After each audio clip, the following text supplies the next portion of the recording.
Hello, I'm Isaac Hayes III, founder and CEO of Fanbase. And right now we're accepting investors in our $17 million round to revolutionize the future of social media. Today, for just $399, you can own 60 shares of stock in Fanbase at $665 a share. Go to startengine.com/fanbase and invest today. While the big platforms have grown too massive and disconnected from their users, Fanbase is building a platform where creators and users truly come first. We've already raised $8.6 million from everyday investors who believe in this vision, and now you can join them. This is your chance to invest in a social media tech company with over 1 million users that is disrupting media by allowing anyone to reach all of their following and monetize their content from day one. The market is changing, big platforms are failing to serve their users, and Fanbase is stepping up to fill the gap. Don't wait until it's too late. Invest now. Invest for yourself and your future. Go to startengine.com/fanbase and own the future of social media.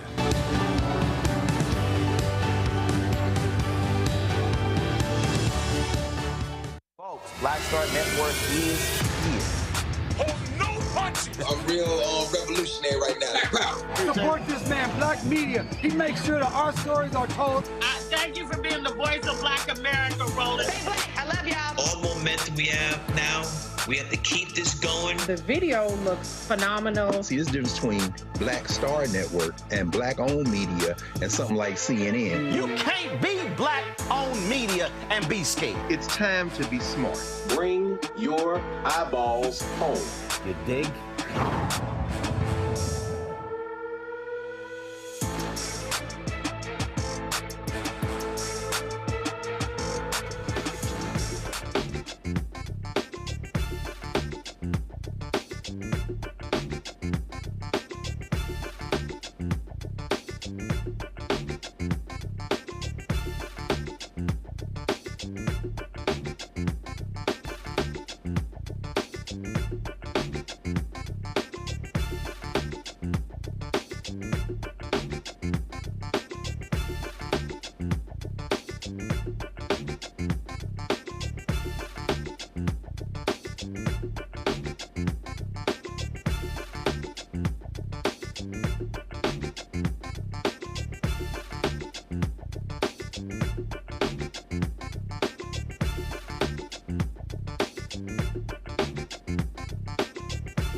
April 16, 2025, coming up on Roland Martin Unfiltered, streaming live on the Black Star Network. A federal judge has found probable cause to hold the Trump administration in contempt, criminal contempt, for violating his deportation order. We'll break it down. Plus, Maryland Senator Chris Van Hollen is in El Salvador trying to talk to a Maryland man, Kilmar Armando Abrego Garcia, to bring him back to the United States. However, the El Salvadorian Vice President claims the Trump administration is paying the country to detain the innocent man, and MAGA Republicans keep insisting he is a terrorist. He's with MS-13, but they have no evidence.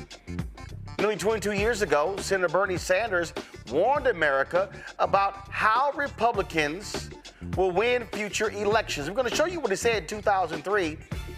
How's that panning out? Plus, a Detroit pastor tells us that St. Augustine's University has not told him what has happened to a $50,000 scholarship donation.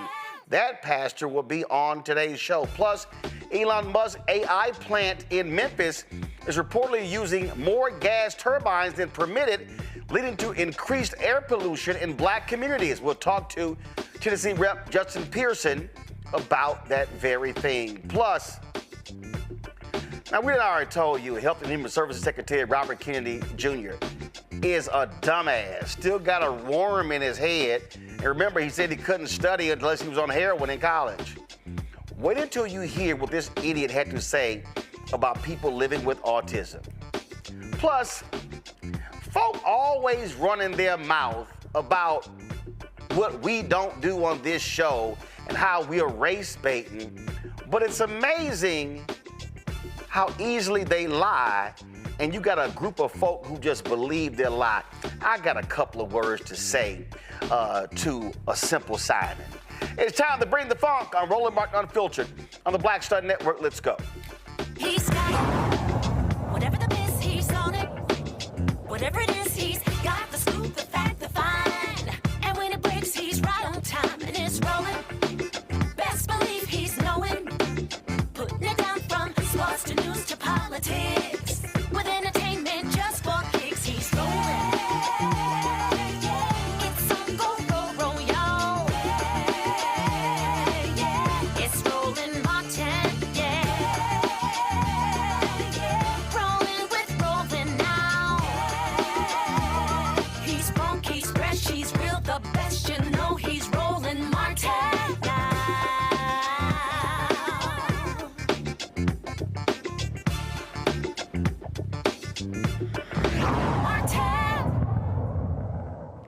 All right, folks, lots to unpack here. It was a brutal day in federal court for the thugs of the Donald Trump administration.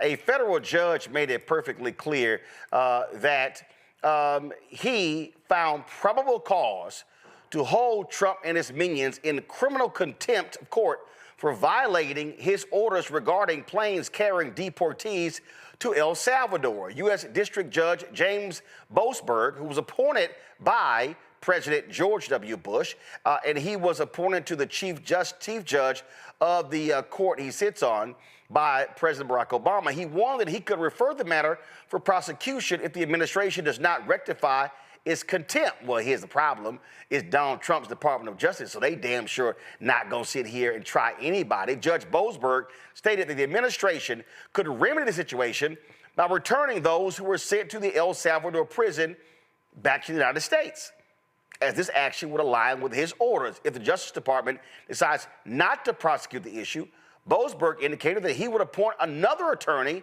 to handle the prosecution of the contempt.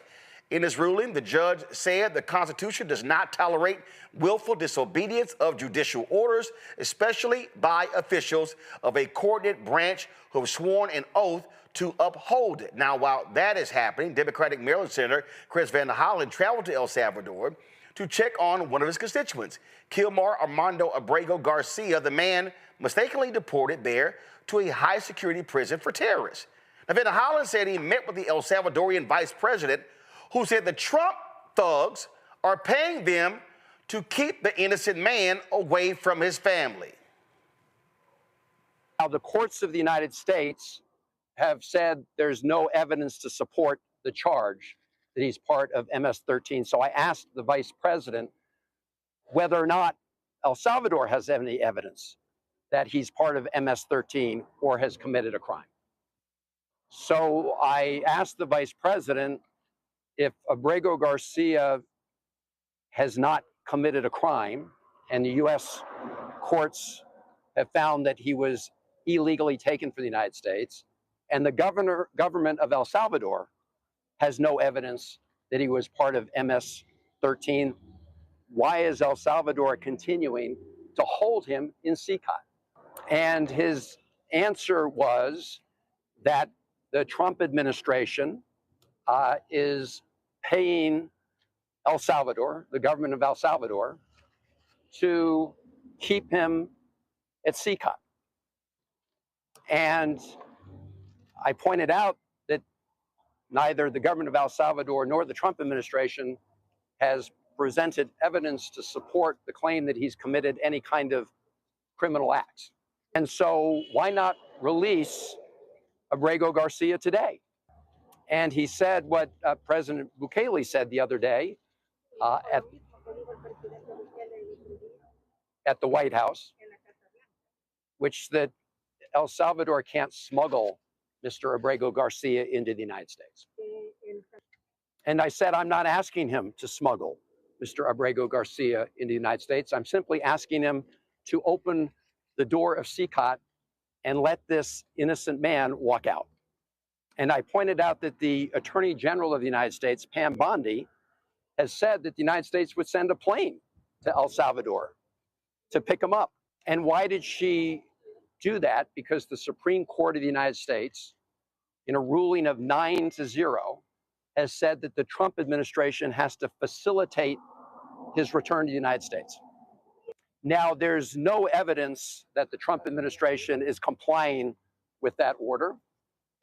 There's no evidence that they're complying with that order. In fact, the United States Embassy here has told me they've received no direction from the Trump administration to help facilitate his release. So the Trump administration is clearly in violation of American court orders. But that still leaves the question, why is the government of El Salvador continuing to imprison a man where they have no evidence he's committed any crime and they've not been provided any evidence from the United States that he's committed a crime? Okay, so let me unpack this. Here is the chief liar for Donald Trump, Caroline Leavitt, at the White House podium, trying to lie to all of us about how this guy's a gang member. Listen to this.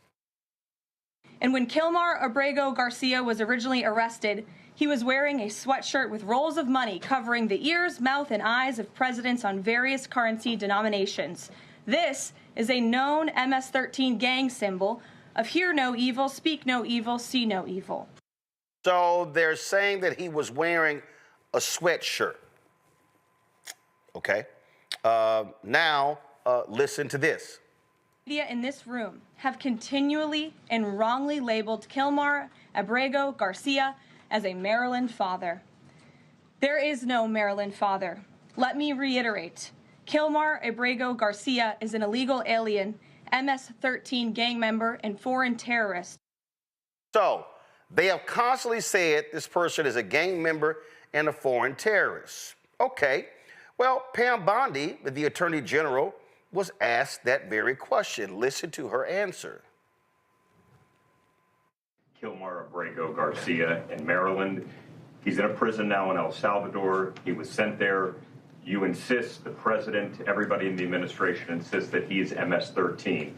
It appears that there's not going to be any sort of trial. He's not going to come back. DHS said he would be arrested and redeported if he comes back.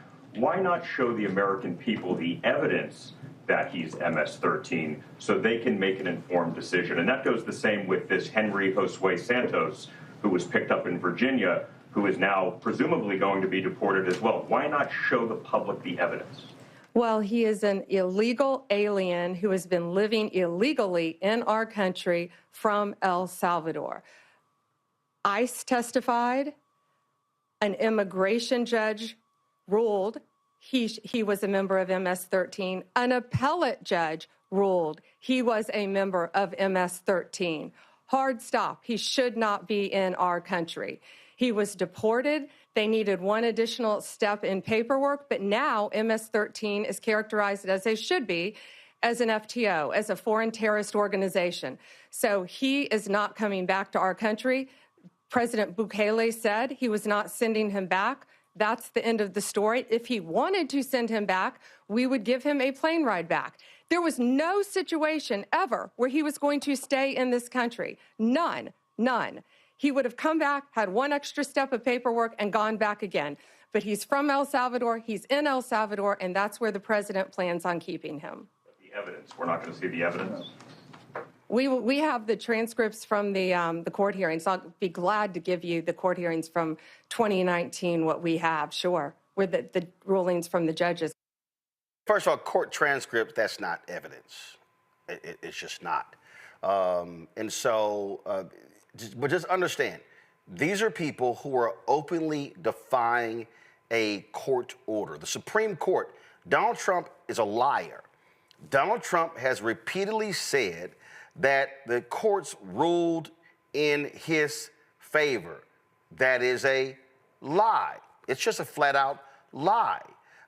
And not only that, this is the leader of the National Building Trades Union who is demanding Garcia get returned because he was an apprentice in Baltimore. Listen to this. We need to make our voices heard. We're not red, we're not blue. We're the building trades, the backbone of America. We built a $5 billion, you want to build a $5 billion data center? Want more six-figure careers with health care retirement and no college debt? You don't call Elon Musk, you call us. North America's building trades unions. And yeah, that means all of us, including our brother, smart apprentice, Kilmar Armando Garcia, who we demand to be returned to us and his family now. Bring him home.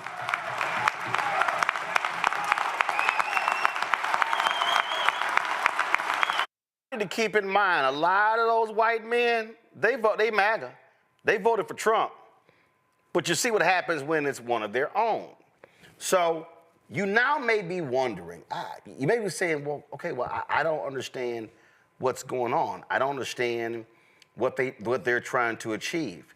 This is what they're trying to achieve. They do not care about the rule of law. MAGA does not care about the rule of law. They only like laws when it goes in their favor. So what their game is, and see, this is what you can always tell.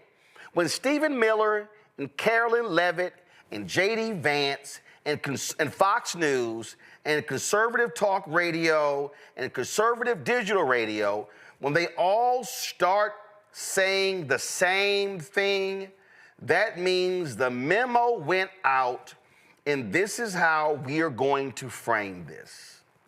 And the way we're going to frame this is, look at that. See, just in case, if you think hold on one second.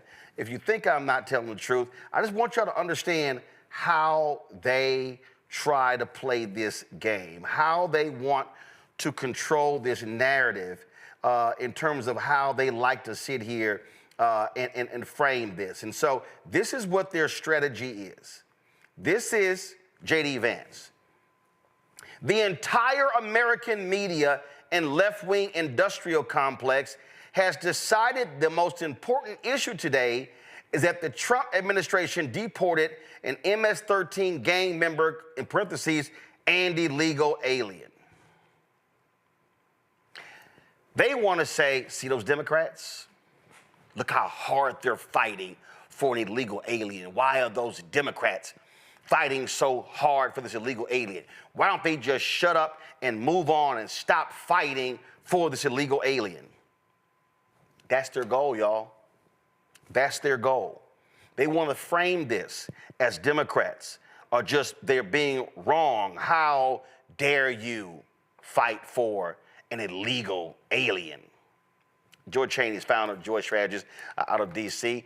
Dr. Zachary Kirk, educator and content creator from Atlanta. Political sis, social media, political activist out of North Carolina. That's the ball game right here, Joy. It's real simple. They want to frame this as all those Democrats care about are illegal aliens. They don't care about y'all. They don't care about, they're just defending the deportations. They don't care. They don't care what's going on. And so they want to create it. It's us against them. It's white Americans against the rest of those brown illegals. That's right. I mean, their goal is to divide us. What they're not saying is, in a court of law, you can say anything on TV, but in a court of law, they have not gone on and said, this man is a member of MS-13. Here were the evidence to deport him. Here is why we did it and what we're going to do to fix it, because they're not going to get any barred attorney to go out there and assert those things. It's one thing to do it from a podium. It's another thing to do it in a court of law. They're not going to go do that. This is ultimately not about any one person. It's about all of us. It's about the rule of law. If Donald Trump can do this with this test case, it's why he started with so-called undocumented people. He started with undocumented people.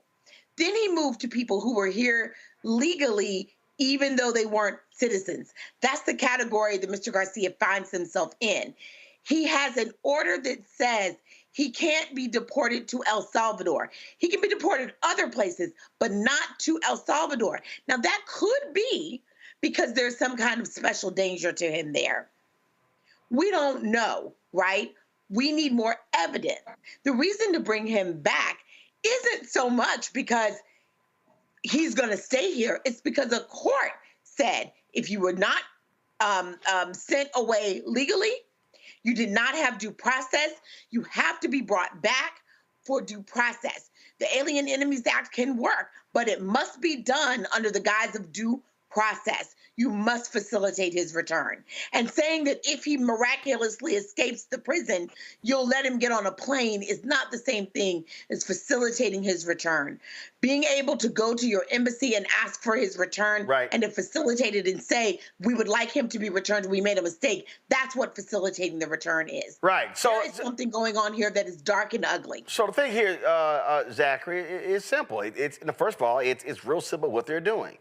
They flat out want to make this sound like we're getting rid of these people. The Democrats are trying to keep them.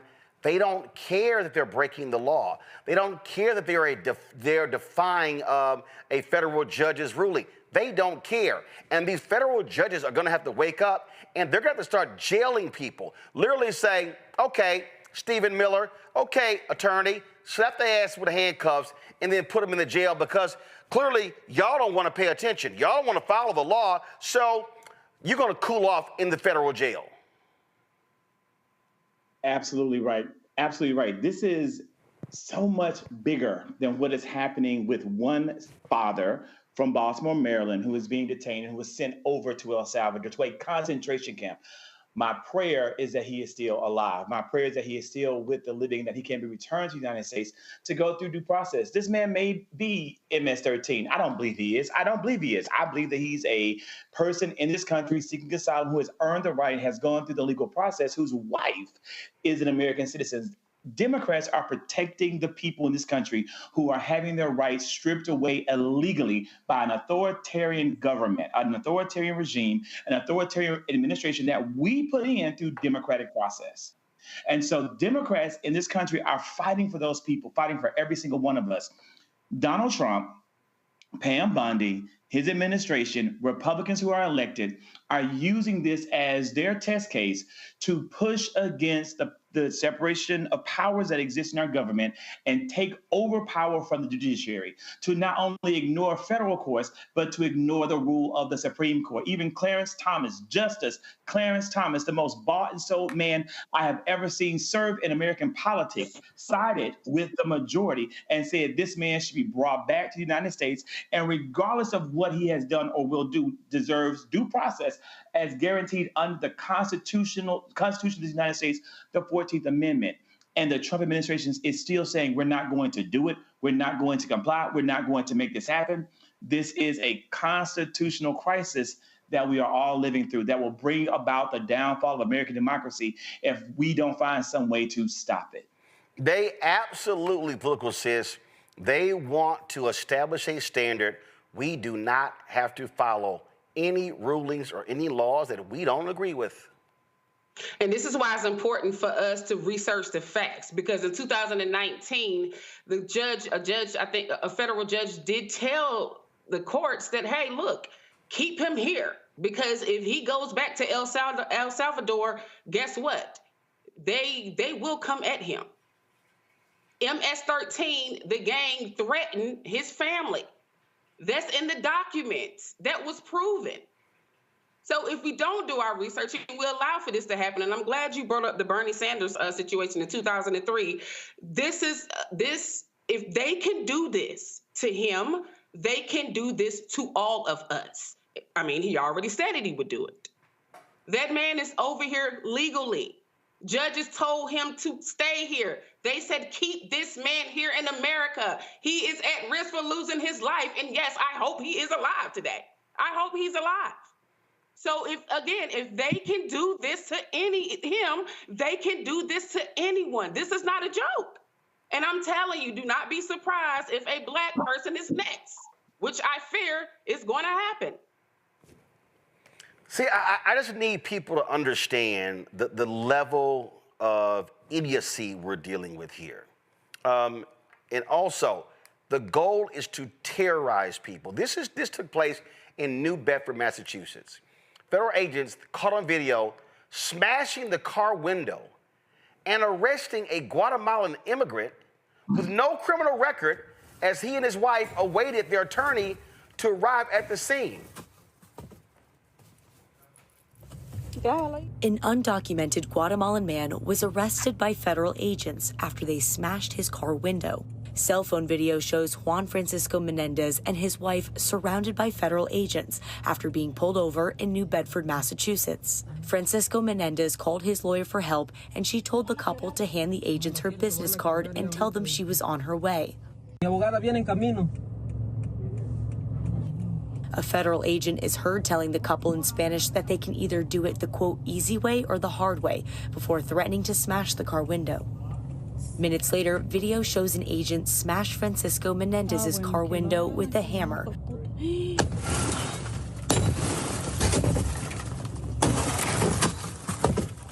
Francisco Menendez's lawyer says he qualifies for derivative asylum and has no criminal record. His wife says he's now being held at an ICE detention center in Dover, New Hampshire. CNN reached out to ICE for more information, but has not heard back. See, again, these people do not care. They don't care. They will do whatever they want to. This right here is a full 4-minute, 9-second video. Just watch this. Golly.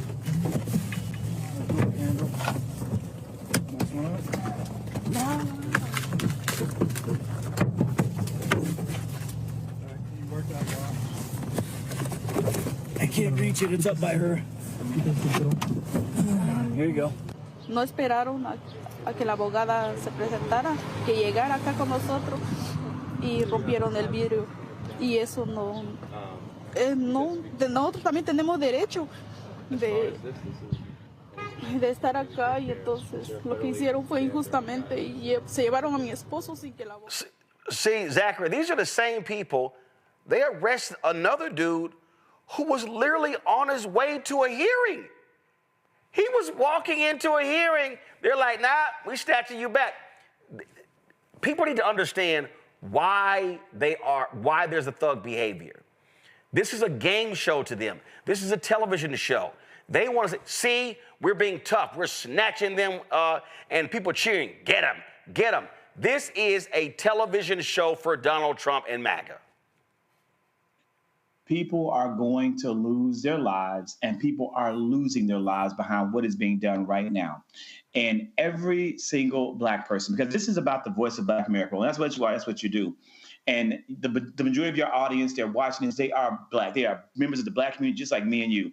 You need to watch this, because in the same way that they're coming after our brown brothers and sisters, they're going to come after us in the exact same way. They start with one group and they continue it over. That is what this is about. And they are pushing the limits of power to see who they can get away with it on, and who's going to stand up, who's going to fight back, what kind of public outrage is going to be, because that's the only mechanism and measure of control that we have at our disposal to fight back. This is criminal, what they're doing. They know it's criminal, what they're doing, and they're seeing just how far they can take it. Political sis, watch this video here. When they ask, do y'all have a warrant? Do I have a warrant? Listen to this.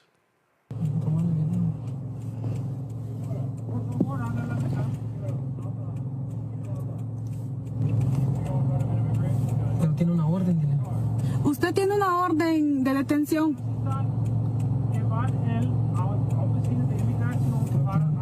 Tiene una orden. Pero, disculpe, ¿tiene una orden? ¿Tienen una orden? ¿Me puede oír? No. Que si tienen una orden de detención. ¿Una orden? Pues sí, una orden. No.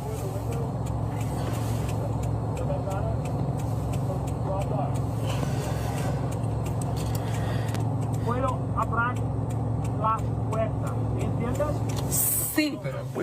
We also saw them snatch a college student, not even identifying themselves. And so in some cases, you're like, who the hell are you people? So what is Congress going to do, right? Like, we're just allowing for this to happen. What is Congress going to do? And I'm not talking about the Democrats. They're brave. I got to give it to them. They are in El Salvador trying to do the damn thing. But what are the Republicans going to do? Nothing. The Republicans are in the pocket of Trump. The Republicans are cheering. They're cheering this on. You know, they're not going to stop, right? Until somebody dies, like Zach said. And they're still not going to stop. What is good about this? People are okay with this because it's not happening to them. But why does it have to happen to them for them to be concerned? Like the judge says, basically we are in a constitutional crisis, and they are okay with this. They're not just going to stop there. We already see what they're doing with the SAVE Act. They're coming after all these white women who voted for him. Guess what? They're coming after your ass next. They don't even want you to vote anymore. They don't want you to vote anymore. So now what do you have if you don't have your voice? Well, what we're seeing here, Joy, is very simple. A party that there's always law and order, law and order, law and order. You must follow the law. You must comply. And they are openly saying, we're not complying. We don't care. Correct. They've never been about law and order. They are liars. If that were the case, then everyone who was a part of January 6th would still be in jail, right? These are criminal actors, believe me, in the Republican Party. But it's worse than that. They are afraid, because they have seen Donald Trump coming, I think, even longer than some of us have. And they are responding in kind. Some of them are responding out of fear. So to the point of, where is Congress? Because let me tell you, if you can start with undocumented, then move to people who have legal status but are not citizens, where they're going next are citizens that are in jail. They'll start there, and then they'll move on to other types of citizens who just don't agree with the administration. They're working up to it. They want to get Liz Cheney. They want to find a way to arrest her, right? They'll find ways to all of us. And these Republicans understand it, that in many respects, they feel afraid. They are powerless to stop it in their minds. That is what part of this is doing. And they have to keep supporting this person because they understand what will happen to them first. If you are Mike Pence, he tried to kill his own vice president.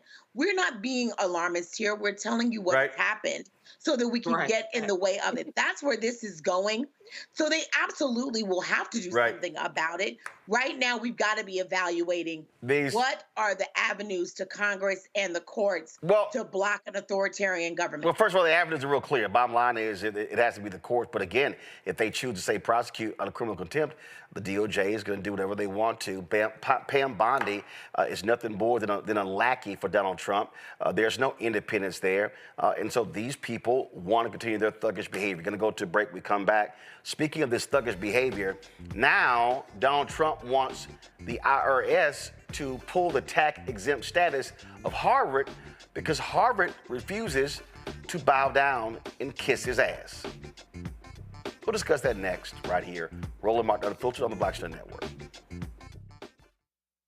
On the next Get Wealthy with me, Deborah Owens, America's Wealth Coach, I'm sure you've heard that saying that the only thing guaranteed is death and taxes. The truth is that the wealthy get wealthier by understanding tax strategy. And that's exactly the conversation that we're going to have on the next Get Wealthy, where you're going to learn wealth hacks that help you turn your wages into wealth. Taxes is one of the largest expenses you ever have. You really got to know how to manage that thing and get that under control so that you can build wealth. That's right here on Get Wealthy, only on Black Star Network. I'm Russell L. Honoré, Lieutenant General, United States Army, retired, and you're watching Roland Martin Unfiltered. So Donald Trump said we're going to withhold $2.2 billion from Harvard, and Harvard was like, all right, cool. We got a $53 billion endowment. After that, MIT said, hey, we're not going to bend the knee to you as well. Now, all of a sudden, Trump and his maggots, they are now saying, oh, they should lose their tax-exempt status. This is what the idiot, the twice impeached, criminally convicted felon-in-chief, Donald the Con Trump, posted on his crappy social media app. Perhaps Harvard should lose its tax-exempt status and be taxed as a political entity if it keeps pushing political, ideological, and terrorist-inspired supporting sickness. Remember, that man's English is awful. Remember, tax-exempt status is totally contingent on acting in the public interest.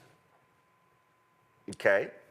CNN then reports that the IRS is working to do that very same thing. Now, what is this about? What this really is about is they're not bending their knee. Let me say it again. They're not bowing. They're not kowtowing like the law firms did. See, this is the mistake that you make when you negotiate with a thug like Donald Trump. When you negotiate with the thug is never satisfied. The thug comes back and asks for more, like he's doing with the law firm. This is the CNN story. IRS making plans to rescind Harvard's tax-exempt status. They say, according to sources, a final decision on rescinding the university's tax exemption is expected soon. This is about how dare you not suck up and hire who we want. Harvard, we want you to admit hardcore conservative students. Oh, CNN, y'all need to be hiring more MAGA Republicans. I thought they were all about merit. Sounds like they want MAGA white affirmative action. Zachary? It's 100% what they're wanting, 100%, because you've had organizations capitulate. Now they're saying that everyone's going to do it. And the thought that they would go to our Ivy League institutions, really to any institution of higher learning, any institution, period, that is focused on learning, and tell them what they must do in order to get funds is criminal. But this is what I want to see. That's fine. You want to play this game now? I want Democrats, when we retake the House in 2026 and when we retake the Oval Office in 2028, I want to see them take away the tax-exempt status of evangelical churches all around this country that use every single Sunday in the pulpit to advocate for Donald Trump, to campaign for Donald Trump, and to misalign the teachings of Jesus Christ from that pulpit and misalign it to Donald Trump. I want them to lose their tax-exempt status then. Oh, yeah, that'll be quite fascinating, political sis. Why would they do that, Zach? Right? They're not going to do that. Look, this reminds me, this is why he likes dictators, right? Again, this is part of history. This is what, Hitler did. This is what Putin did. This is nothing new. This is how they maintain their power. This is no coincidence that he's doing this with law firms. This is how they maintain power. But the problem is, this doesn't have to happen. It doesn't. If Congress, if Republicans will get a damn spine and don't worry about if they're not reelected again and focus on their country, that's what's supposed to come first. Now, political says, come on now. That's wasted breath asking Republicans to get a spine. You're right. Asking them to get a spine is truly wasted breath. The only damn thing that we can do, hopefully, is just encourage our damn people to get out there and vote, right? Yep. That's the only damn thing we can do, like Zach said. Because if we don't, this is going to shit fast. Indeed. But one Joy?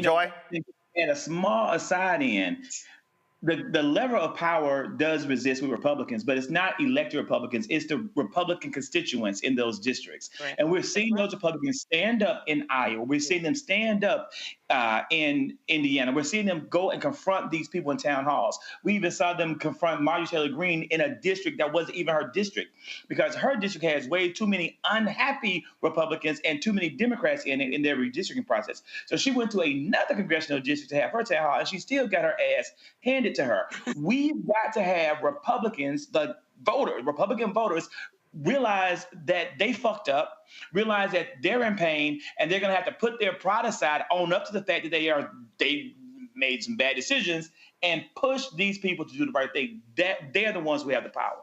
But Joy, I saw polling data that said the places where Trump is not underwater, rural, white men, no college degree.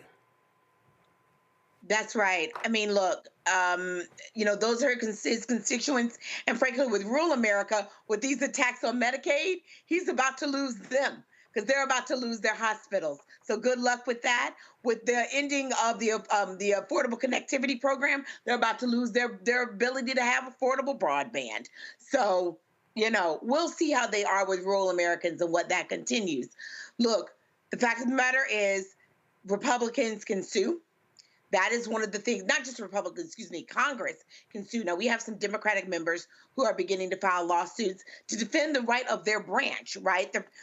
So that's what this is also about. It's about having three co-equal branches and one branch, the executive branch, encroaching upon the rights of the legislative branch. So, frankly, Speaker Johnson ought to be representing his branch in and of itself. The founders never anticipated that one branch would capitulate to the other. We stand on the fact of having separation of powers. But even without that, other Republicans can come together to force him to sue, to say, look, we have to defend our territory here. The other, and this happening at some of the committee levels, but not at the top level, which is where we need it. The other thing is, if you are a Republican in a district that is a little more purple, right? Having your members put pressure on you, perhaps to change your party affiliation. They're 1 and 2 people away from losing their control of the House, right? Which would, and the Senate is not as much of a problem. So we could also have a Republican who chooses to switch parties. I mean, because that's where we are here. Well, I ain't got no hope that's gonna happen. So I'm just letting y'all know that. But let's, we do want to talk about again the thug behavior. You talk about what they're trying to do with the IRS. This is some really, really thug behavior. So Donald Trump has tapped this blathering idiot who actually wants to get rid of the IRS to be the IRS commissioner. But the Lever News reported this here, Trump IRS pick just enriched by tax schemers. New documents show Billy Long's $130,000 personal debt was suddenly paid off by donors at firms policed by the tax agency he lead. Yeah, that's right there in the story. That's the whole deal right here. So talk about the payoff. We still wondering, political sis, who the hell paid off the debts of Brett Kavanaugh went on the Supreme Court. But this is somebody who's supposed to be overseeing the IRS. And speaking of the IRS as well, the tax filing system, the IRS tax filing system. The Trump administration desperately wants to get rid of direct file. Now, mind you, what was direct file created? Direct file was created so taxpayers can file their taxes for free. Yeah. But guess who opposed it? All of the tax preparation companies. And guess who poured money into Trump's bank accounts? The tax preparation companies. I'm confused. Why would you want to get rid of a program that it helps regular, ordinary people. Oh, that's right, political sis. You don't give a damn about regular, ordinary people, right, but you do care about rich donors. We already established this. You're absolutely right. I mean, he has at least 13 billionaires in his cabinet right now. That is over $450 billion. Think about that. Over $450 billion. Do y'all really think this man gives a damn about the ordinary person, the average person, the working class person, that person that lives in the rural area that always vote for his ass? No, he does not. And he will not. Of course they want to get rid of the IRS. I don't even know what's going to happen to our taxes. Are anybody going to have to pay taxes this year? Anybody going to have to pay taxes? Right. Check this out, Joy. Go back to my iPad, Henry. Direct File was rolled out as a pilot program in 2024 after the IRS was tasked with looking into how to create a direct file system as part of the money it received from the Inflation Reduction Act signed into law by Biden in 2022. The Democratic administration put tens of millions of dollars in developing the program. But the IRS faced intense blowback to direct file from private tax preparation companies that have made billions from charging people to use their software and have spent millions lobbying Congress. The average American typically spends about $140 a year preparing returns each year. The IRS accepted 140,803 returns filed by taxpayers using direct file in the 12 states where it was available last tax season. It was expanded to include half the country this year. It is unclear how many taxpayers have used direct file this year. It's all about the money for the big companies. That's why I keep saying he never gave a damn about working people, regular, ordinary people. Those idiots, they voted for this lying, blabbering fool, and now they're going to have to pay for it. That is correct. They're going to pay for it across a range of areas. Here's the thing. If you are a tax preparing company, you could do things to get additional customers. You could provide a better product. You could provide a product that's a little cheaper so that people can say, you know what? Maybe I want to use a tax preparer because it reduces any kind of error. Or there are lots of things you can do in America. We're a capitalist system.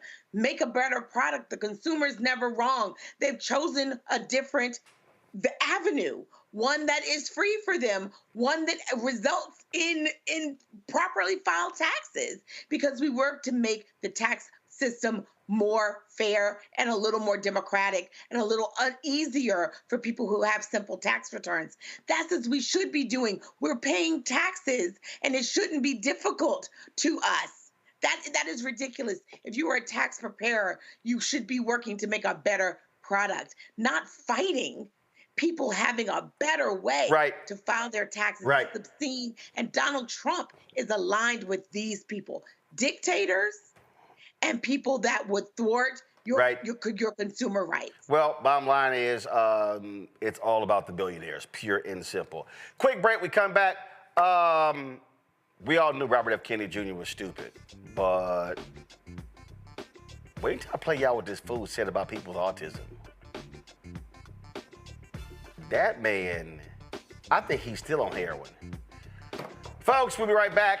Support Roland Martin Unfiltered, the Black Star Network. Join our Bring the Funk fan club. The goal is to get 20,000 people contributing on average $50 each a year. That's $4.19 a month, 13 cents a day. You want to use Cash App? Use the Stripe QR code. Here it is right here. Also, you can use it for credit cards. If you're listening, just go to blackstarnetwork.com for the QR code. So if you're sending a check, please make it out to Roland Martin Unfiltered, not Uncle Roro, not Roland, not Black Star Network, not Unfiltered. Roland Martin Unfiltered makes it easier to process for the banks. Make your check payable to P.O. Box 57196, Washington, D.C. 20037 7-0196. PayPal's R Martin Unfiltered. Venmo's RM Unfiltered. Zelle, Roland at RolandSMartin.com. Roland at RolandMartinUnfiltered.com. We'll be right back. This week on The Other Side of Change. We're going to examine how foreign policy impacts domestic policy and how domestic policy impacts foreign policy. We are all intertwined, and we're going to have Hannah Reid help us break down that topic. We should not want our country to be the big bad wolf of the globe, because that puts us in a really vulnerable position safety-wise as well. Only on The Other Side of Change on the Black Star Network.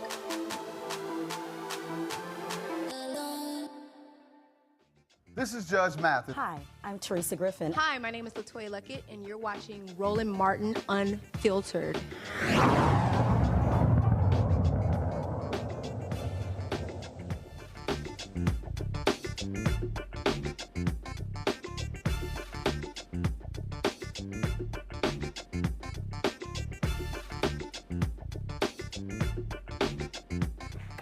All right, Robert Kennedy Jr. is pretty stupid. He's the Secretary of Health and Human Services. We knew he was an idiot. His family members told us he was an idiot.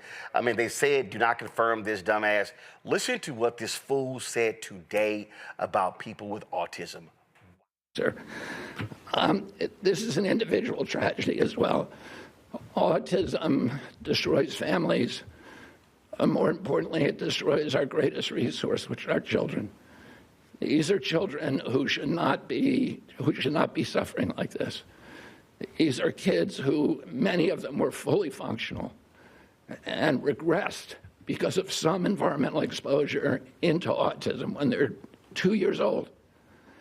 And these are kids who will never pay taxes. They'll never hold a job. They'll never play baseball. They'll never write a poem. They'll never go out on a date. Many of them will never use a toilet unassisted. And we have to recognize we are doing this to our children.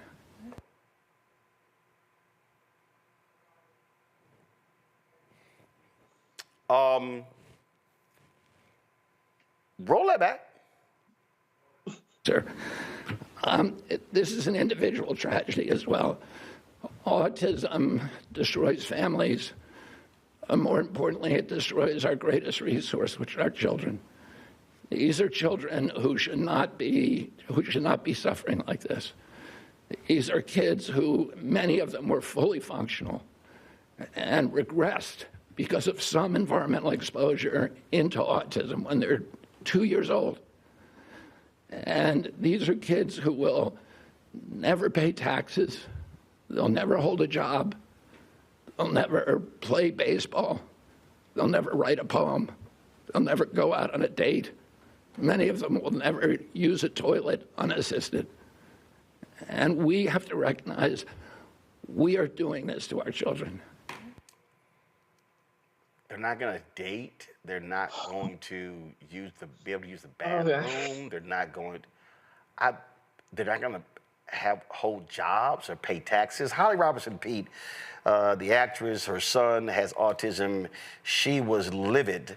We were texting earlier, and she said, I'm posting my response now. Go to my iPad. This is what she said. My 27-year-old son with autism didn't, quote, destroy our family. He gave us purpose and unity. Oh, and he pays taxes. Political says, what the hell? I take this so personal. This is really personal to me. My best friend's son, he has autism. And to sit there and exploit families like this is just wrong. It's the same damn thing that he did when he went over there into the other country. I can't think of the name right now. It starts with an S. And told them people that the measles vaccine was not worth it. Don't do it. Over 80 damn people died, most of them kids. This shit is not okay. And that motherfucker can go do, I'm not going to say that, but he's a damn lie. Because my son, my best friend's son, that is one of the best things that ever happens to her and her husband and her daughter. And to me, because he brings joy every damn time I walk in that damn door to me. Somebody needs to get rid of his ass. Because what he's doing is lying about kids. All kids, it's different spectrums. We don't even know what the fuck he's talking about. He don't know what he's talking about. As if they don't feel or they don't love. What the fuck is he talking about? Joy. So I take that personal. Yeah. I really do. I take that really personal, and it's sad. I'm sorry, Joy. No, you're right. We all take it personally. I have an autistic child, in my life, through one of my friends as well. And it really, and probably more, right? Autism, there are many ends of the autistic spectrum, right? So, there are many people who are high functioning, like any of us on this call, and many who have more severe disability. So, Robert Kennedy, he is obviously a liar. He's obviously someone who does not guard his words carefully. He does not have respect for the office that he is holding. He shouldn't have it. His own family has said he shouldn't have it. He's been destructive. What he has been is destructive to his family. He has been a blight on his family's legacy. And now, unfortunately, he's being unleashed onto the rest of us. And the country that he told those lies to, which resulted in 80 deaths of people who believed him, was Samoa. So, this is an irresponsible person. He needs to focus on what's happening in his agency, which he admitted this week. Right. He doesn't even know where all the cuts are. Right. In his agency. Zachary? Well, let me give a statistic. I was fortunate enough to serve as a public school educator for 17 years. And in that time frame, I worked for 10 years in a high school that was the county's autism unit.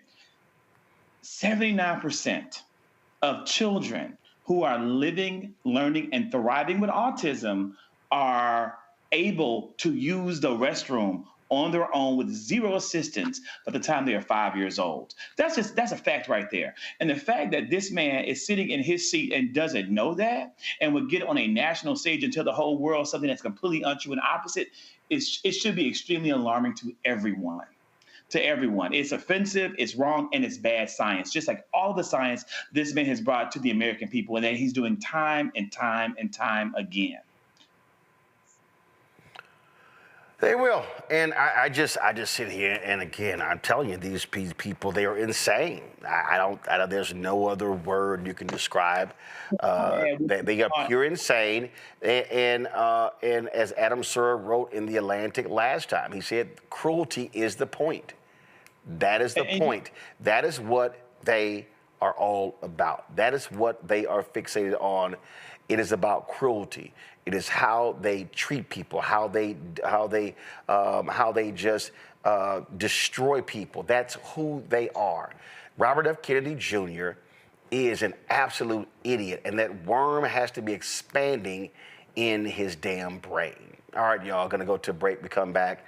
St. Augustine's University, we had our panel there on our town hall there on Friday. A Detroit pastor is asking some questions like, where in the hell is the $50,000 I sent y'all? We'll have him next. Roland Martin Unfiltered on the Black Star Network.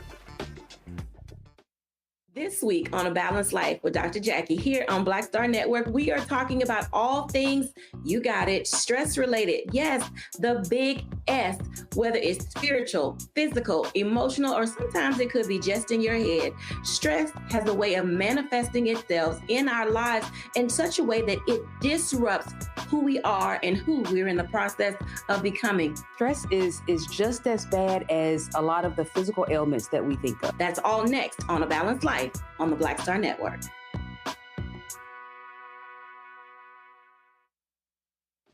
Hey, I'm Antonique Smith. Hello, everyone. It's Kiara Sheard. Hey, I'm Taj. I'm Coco. And I'm Lily. And we're SWV. What's up, y'all? It's Ryan Destiny, and you're watching Roland Martin Unfiltered.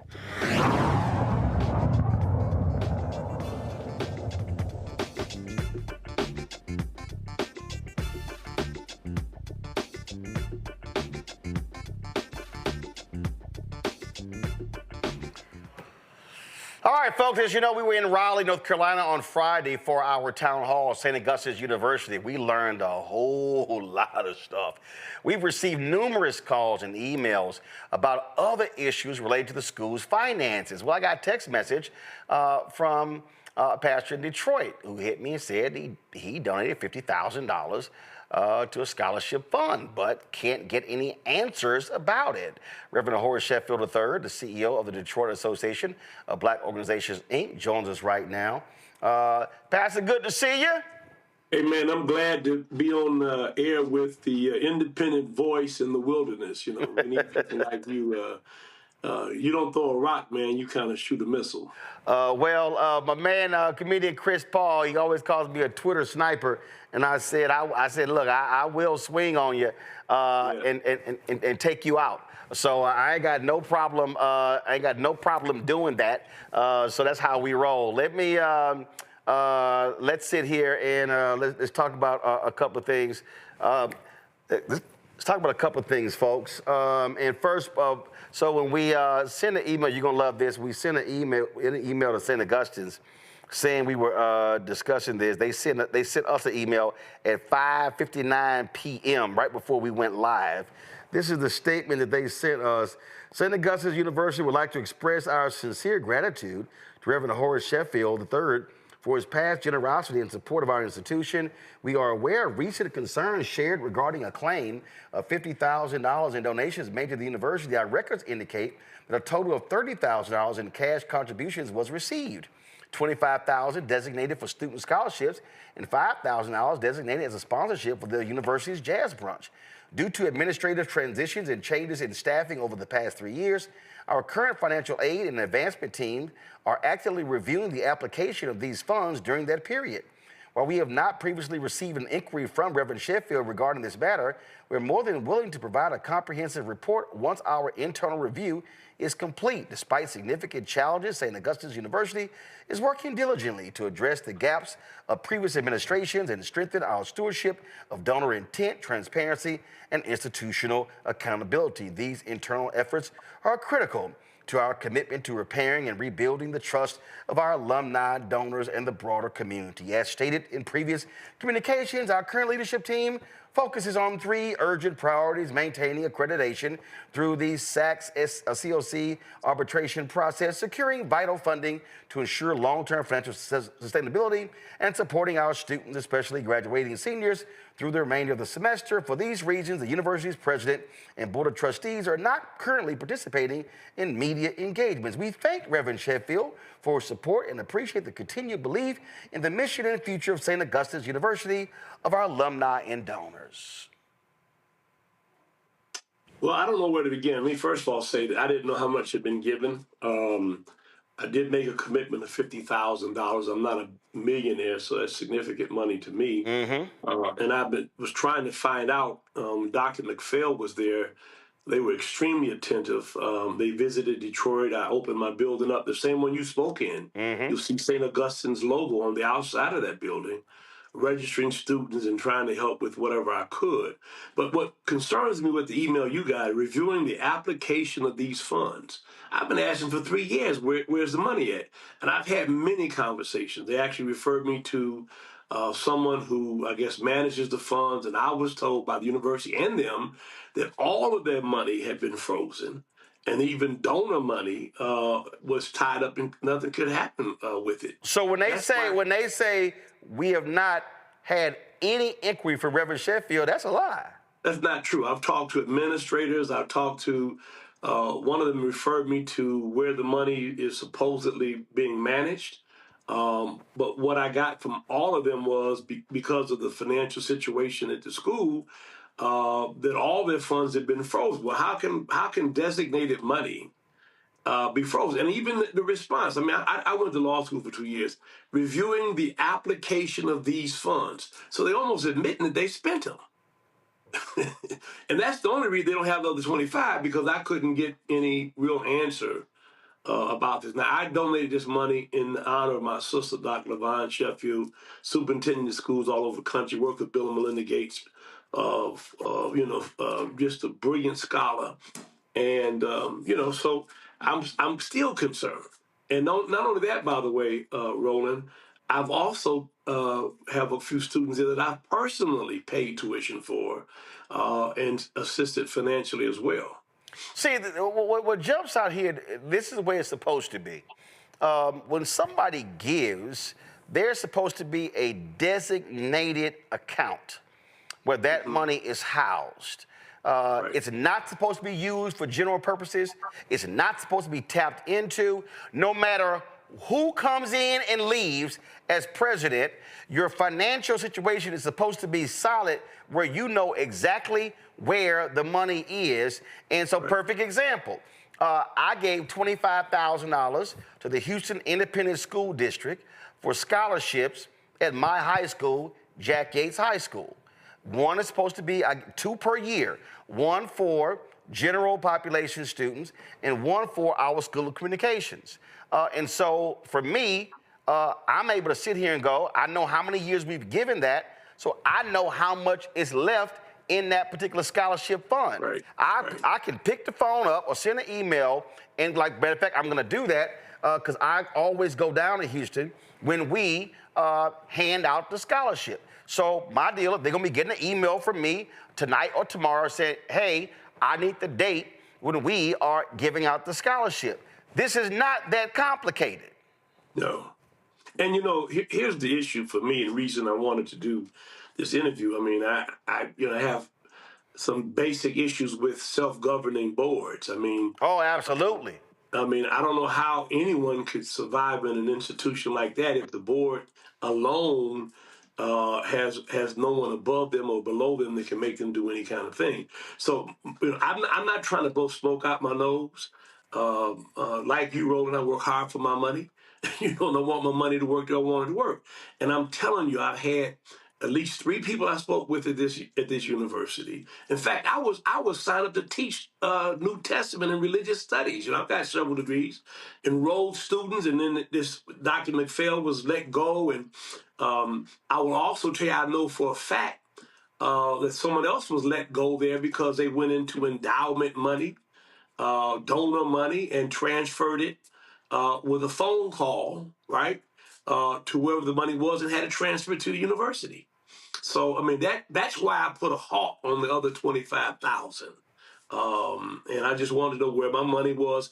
And what I think maybe one of the reasons there's been some hesitancy is I'm also very involved with Wayne County Community College District, which is 80,000 primarily African students. And I thought about transferring the money over there where, you know, it can have more local impact. I know the chancellor, Dr. Ivey, very well, and he pours into my organization. And I just brought that up. You know, can I get my money since I'm not satisfied, number one, with what's happened to Dr. McPhail? You know, I don't know if you know about some of the land deals that took place there. Mm-hmm. I mean, it's a whole bunch of stuff. And then when I saw your program and you talk with the gentleman who's been successful at getting accreditation for some HBCUs that lost it, and they not even returned the phone call. That bothered me. See, what the issue that I have here, and this is, see, here's what people need to understand. And I love these folk who are always running their mouths. I interned at the Houston Defender in 1990.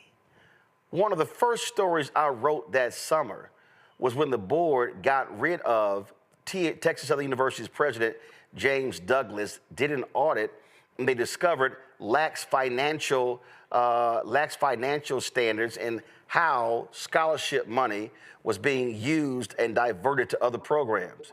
Mm-hmm. That was 1990. Right. So let's be real clear. For 35 years, I have been reporting on various things, good, bad, and ugly, at HBCUs. So when you text me, I knew exactly what this was, and all this. Well, you know, we reviewing and we looking at this and we doing this, and well, you know, our board and our administration. Let's just be real clear. That's a bunch, and you a pastor, so I ain't gonna cuss in this segment, but they gonna make me cuss. It's a bunch of BS. Yeah. I have had. I would say that's a crocker.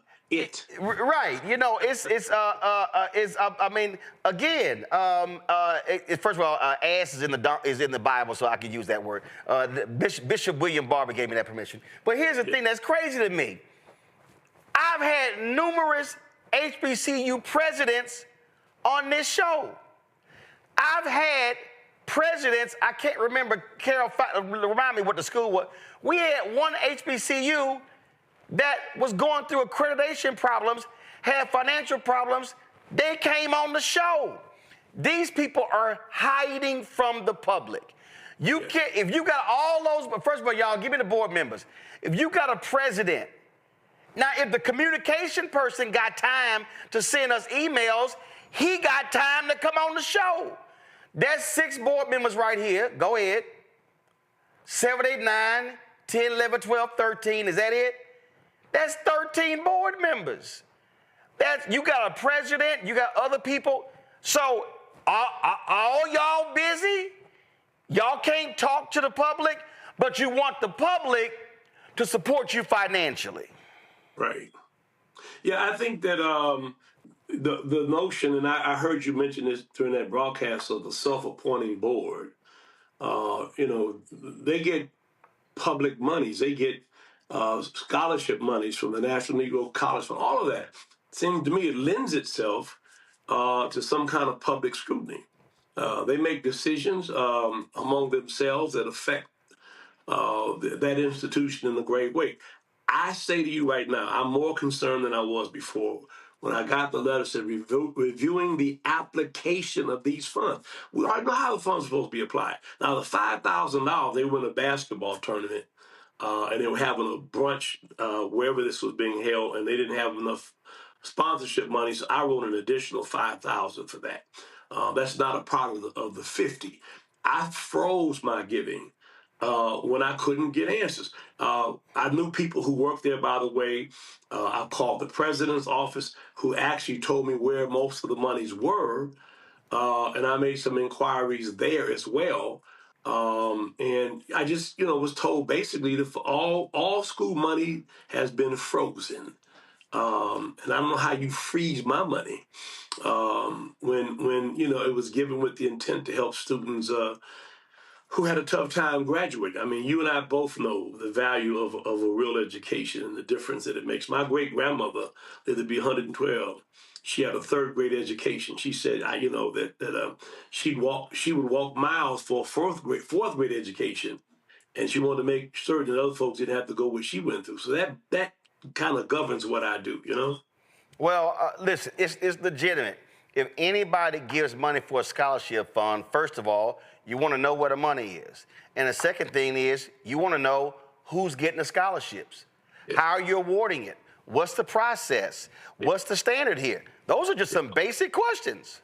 Well, the real question is this, and the reason that it prompted my concern is when you hear that the school is about to close. I mean, all the financial woes they have.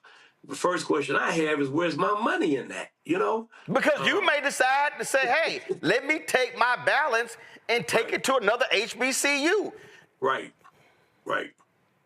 But I could never get an accounting for the money, where the money was, who was managing the money. And still, I tell you, as we sit here and talk, that line, reviewing the application of these funds, there's nothing to review. We know how funds are supposed to be applied. Now, right. Don't come here, retroactively tell them you gave money to this student and that student, because the other thing, and I'm going to find the agreement, that I was supposed to be involved. Boom. In some of the designation of this money. There you go. See? And get, so listen, this is what I need people to understand.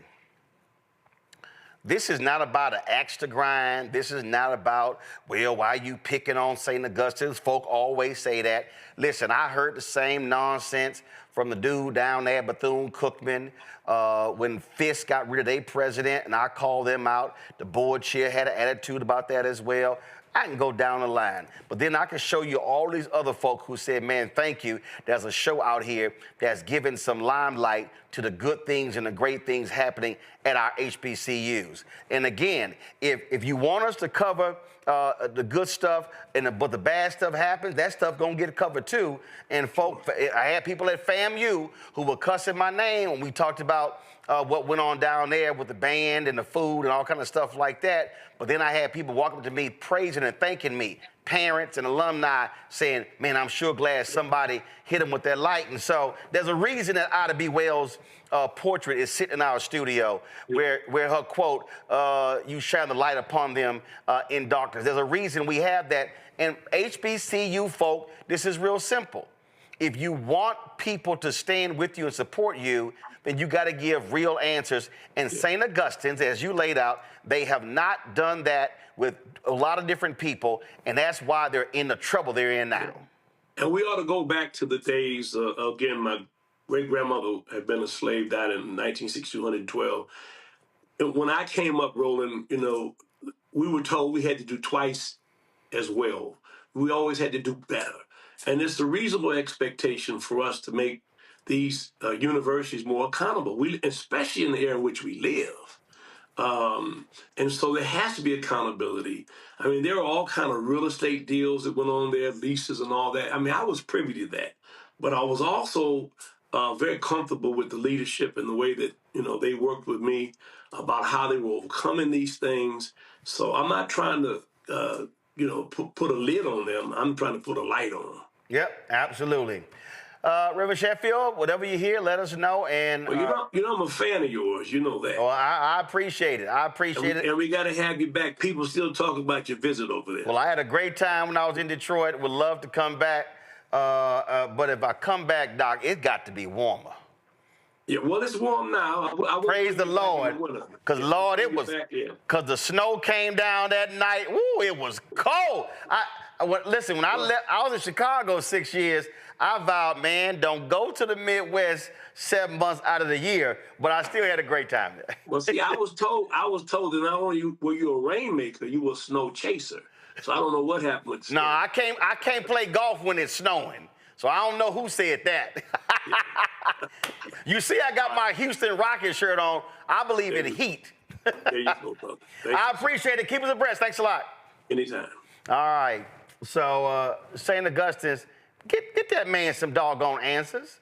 Don't be taking $50,000 and then you don't sit there and give some folks some answers. Man, it don't make any sense. And I'm tired of these excuses. Man, we're focused. We say there are 3 things we're focused on.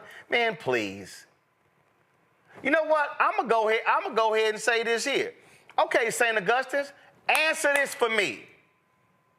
Your president had time to sit down for an interview with WRAL-TV? Should I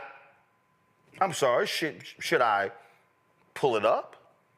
Should I pull up the interview and show y'all? See, this is my problem here. Don't sit here and tell me you got time to sit down with white media, but you can't sit down with black media.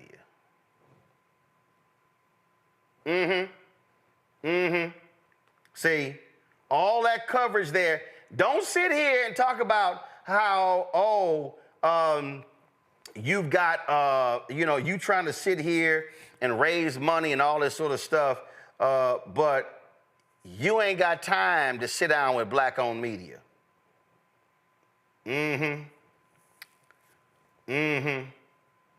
Yeah, I said it.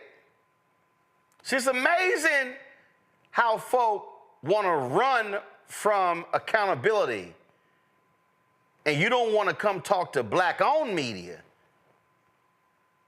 that is always See, y'all gonna make me, let me just go ahead and just do this. Henry, you can go, see, y'all need to understand something. Let me just go ahead and do this here. Here, you can zoom that camera out, so why don't you zoom my camera too? So some of y'all need to understand, right here, now I already told y'all all the HBCUs I've been to. So some of y'all don't even realize, right here, right here. See, y'all might be sitting like, man, Roland, why you got all this stuff on your desk? So just so y'all understand, because see, there's always the people who are running their mouths, okay? See, this was one of the St. Augustine shirt we got while we were there, okay? So just in case y'all confused, that's a St. Augustine shirt. Now, when I spoke there several years ago, this was the hoodie they gave me at St. Augustine. But see, we ain't done here. See, some of y'all don't even understand, okay? Fayetteville State University. Let me go ahead and sit here and do a roll call, okay? That's somebody else's shirt they mailed me, so I'll throw that out of here. Okay, what we got right here? It was Water University. Fort Valley State University. See, since some of y'all people want to question, stay right there. Some of y'all want to question. Y'all think I'm joking. See, I got a whole closet here where all of our HBCU stuff. See, y'all think I'm joking, okay? Bethune-Cookman.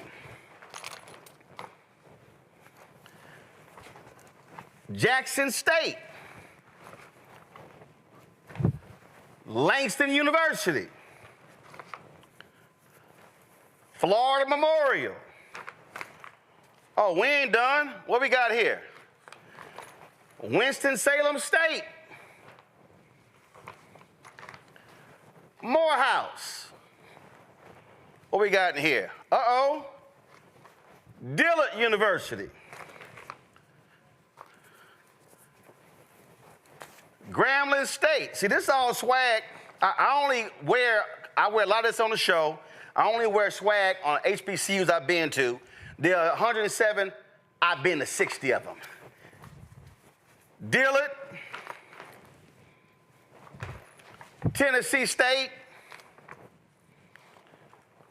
See, this is for the St. Aug administration and board. Bowie State. Since y'all think I'm joking. Claflin, I love my HBCU. Let's see here. Lincoln University in Pennsylvania. Alabama A&M. Let's see here. Again, Claflin. That's a nice Claflin with the C right there. What we got here? North Carolina Central. One of my fans actually made this for me. It's a HBCU track jacket. And you see, they got Virginia State, Virginia Union, Alabama State, Coppin State, FAMU, Florida Memorial, Spelman. They got all of these HBCUs on this jacket right here. Oh, I ain't done. Y'all think I'm done. I ain't done. Let's see. Howard. Shut up. One of them folk in the control room, a Howard student. She the loudest one in there. Okay. Grambling gave me a track suit right here. I got the pants in here somewhere. Let's see, who we got right here? Who's this? FAMU.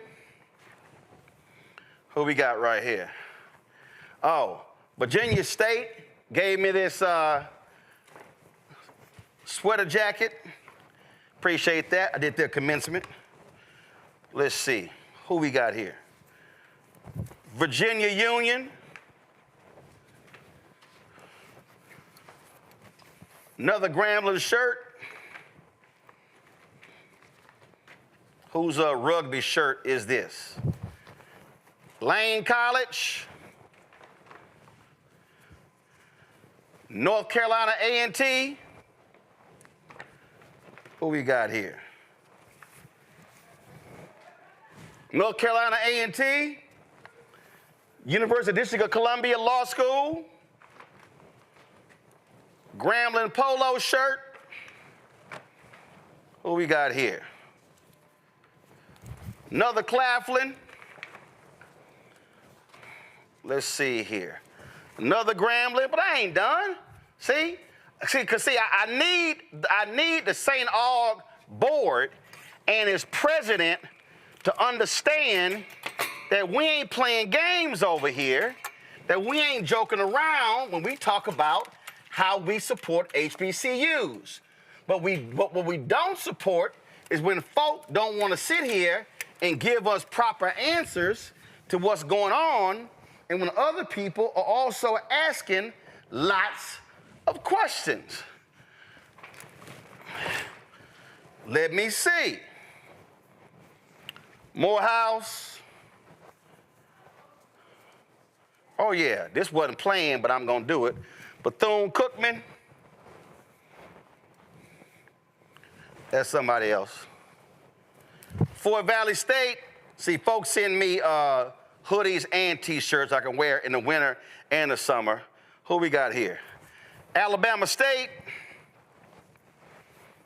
Harris Stowe.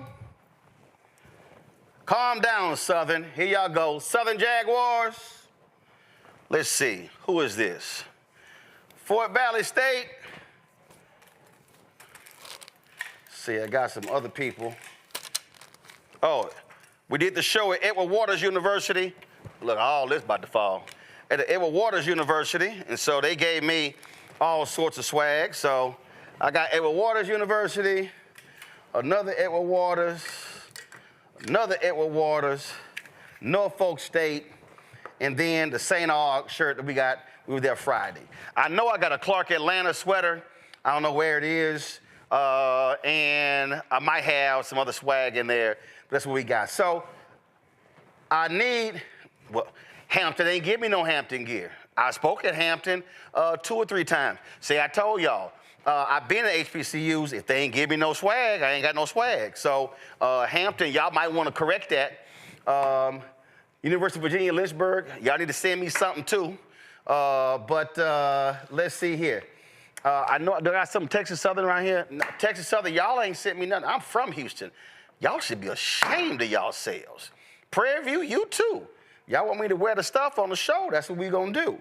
But let's see. Oh, I didn't bring it. I know I got it somewhere. I think it's still at home. Wilberforce, Central State, y'all ain't sent me. I spoke to y'all commencement. Y'all need to send me something too. Morgan State, I think I got something from y'all, but I spoke to. But why am I saying all this, y'all?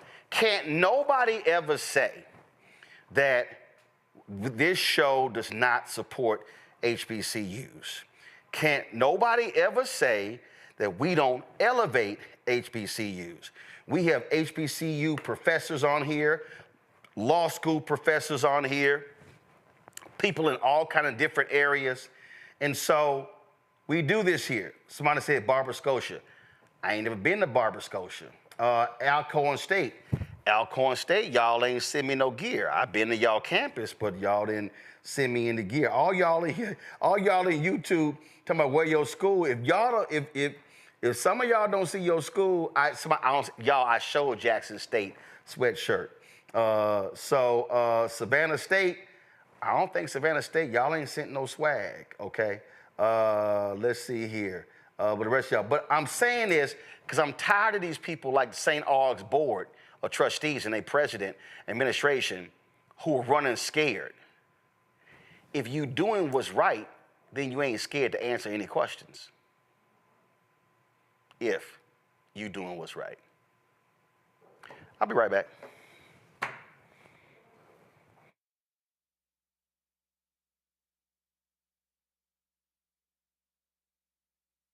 On the next Get Wealthy with me, Deborah Owens, America's Wealth Coach, I'm sure you've heard that saying that the only thing guaranteed is death and taxes.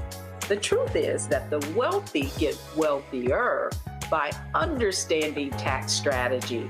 And that's exactly the conversation that we're going to have on the next Get Wealthy, where you're going to learn wealth hacks that help you turn your wages into wealth. Taxes is one of the largest expenses you ever have. You really got to know how to manage that thing and get that under control so that you can build wealth. That's right here on Get Wealthy, only on Black Star Network.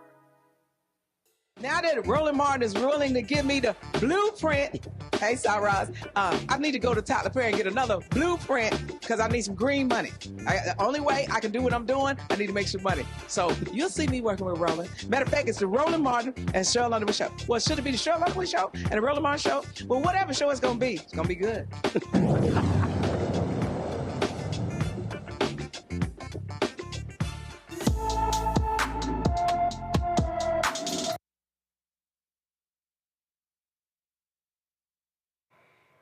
All right, y'all. Corinne Torion was last seen in Philadelphia on April 11th. The 12-year-old is 5 feet 9 inches tall, weighs 140 pounds, with black hair and brown eyes. Anyone with information about Corinne should call the Philadelphia Police Department at 215-686-3153, 215-686-3153. No shock, Donald Trump is trying to go after his enemies. He's all about retribution. He's now targeting New York Attorney General Letitia James. She's facing a federal criminal referral. The Federal Housing Finance Agency is accusing her of mortgage fraud. They claim she misrepresented her residency status to get favorable terms on loans for a property in Norfolk, Virginia, all while still serving as New York's top law enforcement official. The FAFA says James called that Virginia property her primary residence, but as New York's Attorney General, she's required to live in the state she represents. No charges have been filed, and James' office says this is nothing more than political retaliation, calling it a weaponization of the federal government and vowing not to be intimidated, what they describe as bullies. This comes a day after Donald Trump called James a wacky crook and demanded her resignation.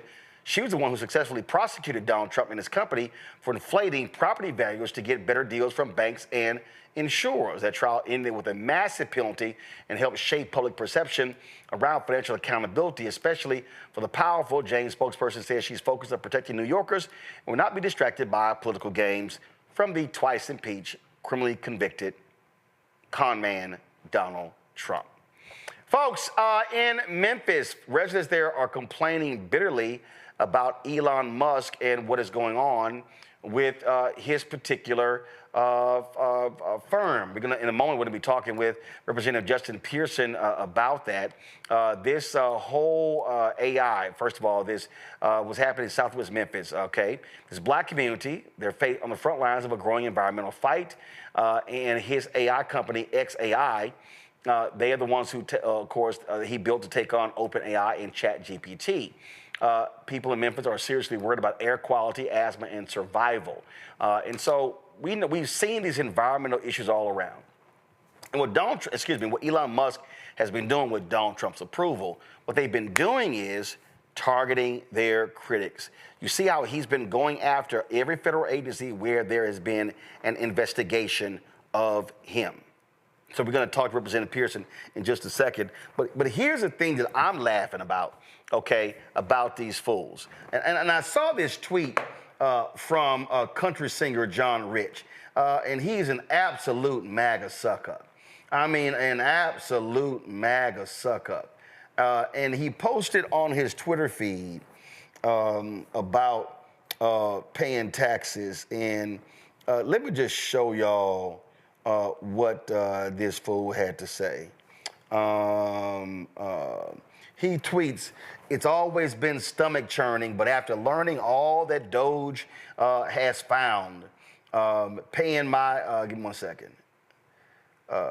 It's always been stomach churning, but after learning all that Doge has found, paying my taxes this year has brought on a whole new level of nausea." He's a moron. You know why? Because all Doge keeps doing is backtracking on what they claim they found. Now remember they said, we're going to find $2 trillion in savings. Then it's, we're going to find $1 trillion in savings. Then they said, we're going to find $500 billion in savings. Then they said, we found $150 billion in savings. Well, check this out. This is Doge went weeks without updating its webpage. Then, just after midnight on Tuesday, it removed nearly $1 billion worth of previously claimed savings. Right here, it says the website is filled with errors, include typos and references to multiple state mental health facilities as mental health retardation centers. They claim savings for hundreds of individual cuts also fluctuated from update to update. They lying. They lying. Political sense, they lying. I mean, the number just keep changing. They lying. Where's the evidence at? Where's the damn evidence? The New York Times wrote a great piece about it, and I mean, to debunk everything. Where's the evidence? Like you said, every time they put something up, they got to take it down because they get called out on their lies. There's no proof. The only people that's getting rich out of this damn scheme is Elon Musk and Trump and his corporation buddies. Those are the only people who's making money. Everybody else, we're losing. The American people are losing. They're taking food away from poor people. We are losing. Social Security is damn near going to be gone. Who's winning? Not us. They're winning, and they have no damn evidence. So what the hell are they talking about? I mean, you know what? Here, look. I'm glad I'm from the hood. I'm glad I was born and raised in the hood. You know why? Because I know a con man when I see one. And these damn people are allowing for this man to con the hell out of them. They are worse than damn thugs. And I'm glad that it ain't me. But they are getting conned like a motherfucker. And it's you can't, I'm mad because it's people who actually didn't vote for him and voted for the black woman that has to suffer. They have to suffer. Yep. That's the whole fucked up part about the fucking around and finding out. Joy? I love you, political sis. You say all the things that I can't say. I love it. I love it. No, you can say it. You just don't want to say it. Well, I can say it, but I'm in my mama's house. I'll hear about it. But here's the thing. No, you're right. No, look, here's the thing. Doge has cost the people more than it saved. If you are working for them, you'll be quickly removing it from your resume. Elon Musk is slowly being ushered out of the federal government because people within the White House itself are appalled at what he's doing. They're humiliating him. These are not people who are credible workers vis-a-vis all the typos and the mistakes and the having to do revisions, et cetera, going into agencies and not even really understanding what those agencies are doing, being met with conflicts from even the heads of the agencies, right, who are Donald Trump appointees, who are like, no, you don't know what you're doing here. This has been a colossal failure. All it served to do is to threaten agencies that have had concerns with Elon Musk. That's going to continue to happen. That is what is happening in this administration. They are weaponizing government, your taxpayer dollars, and using it as an arm to pursue their political ends, not yours. And in billionaires' political and legal ends, not yours. That's what's happening here. We all know it. Frankly, we are getting taken advantage of as well. That's right. But it's these white folks. They don't even understand so many of our government programs they are reliant on. And I think it's been a mistake for us to always talk about people of color and how we are benefited. Perhaps numerically, disproportionately, we are benefited. But numerically, they are the ones getting the vast majority of these benefits because they're the vast majority of people in the country. So it's them, it's their neighbors, it's their relatives who are going to suffer. In rural America, in urban America, is their mother who's going to have her delayed Social Security check, who's going to be standing in lines when their regional office closes. It's not just us. We got to stop creating that narrative. Oh, yeah, it's going to be them. And you know, listen, I just need people to realize what's going on, Zach. And the bottom line is this here. These thugs, these crooks, it's all about the rich. They do not care about regular, ordinary people, and they damn sure don't care about black people. Across the board, every single group in this country has suffered during the first 3 months of the Trump administration, and we're not at the end of the first 3 months. We saw $10 trillion wiped out of the American economy, and our 401ks diminished, in some cases depleted, based on what Trump did starting on April the 3rd with these tariffs, and it's only gotten worse. It's only gotten worse. I think $500 million they're saying has been brought in for $10 trillion that has gone out of the door. And so when you're looking at Doge and all of their unethical actions, probably very likely illegal actions, people have lost jobs. People are losing, and that's what we know of. This is what we know has been lost. American process and procedures that we've never questioned have been slowed down, in some cases halted. All for the purpose of, they said saving money, but really for having their hands in the government to make it ineffective and inefficient to then be able to cause a massive distraction when we look at what Elon is doing instead of the person who's caused it all, Donald Trump.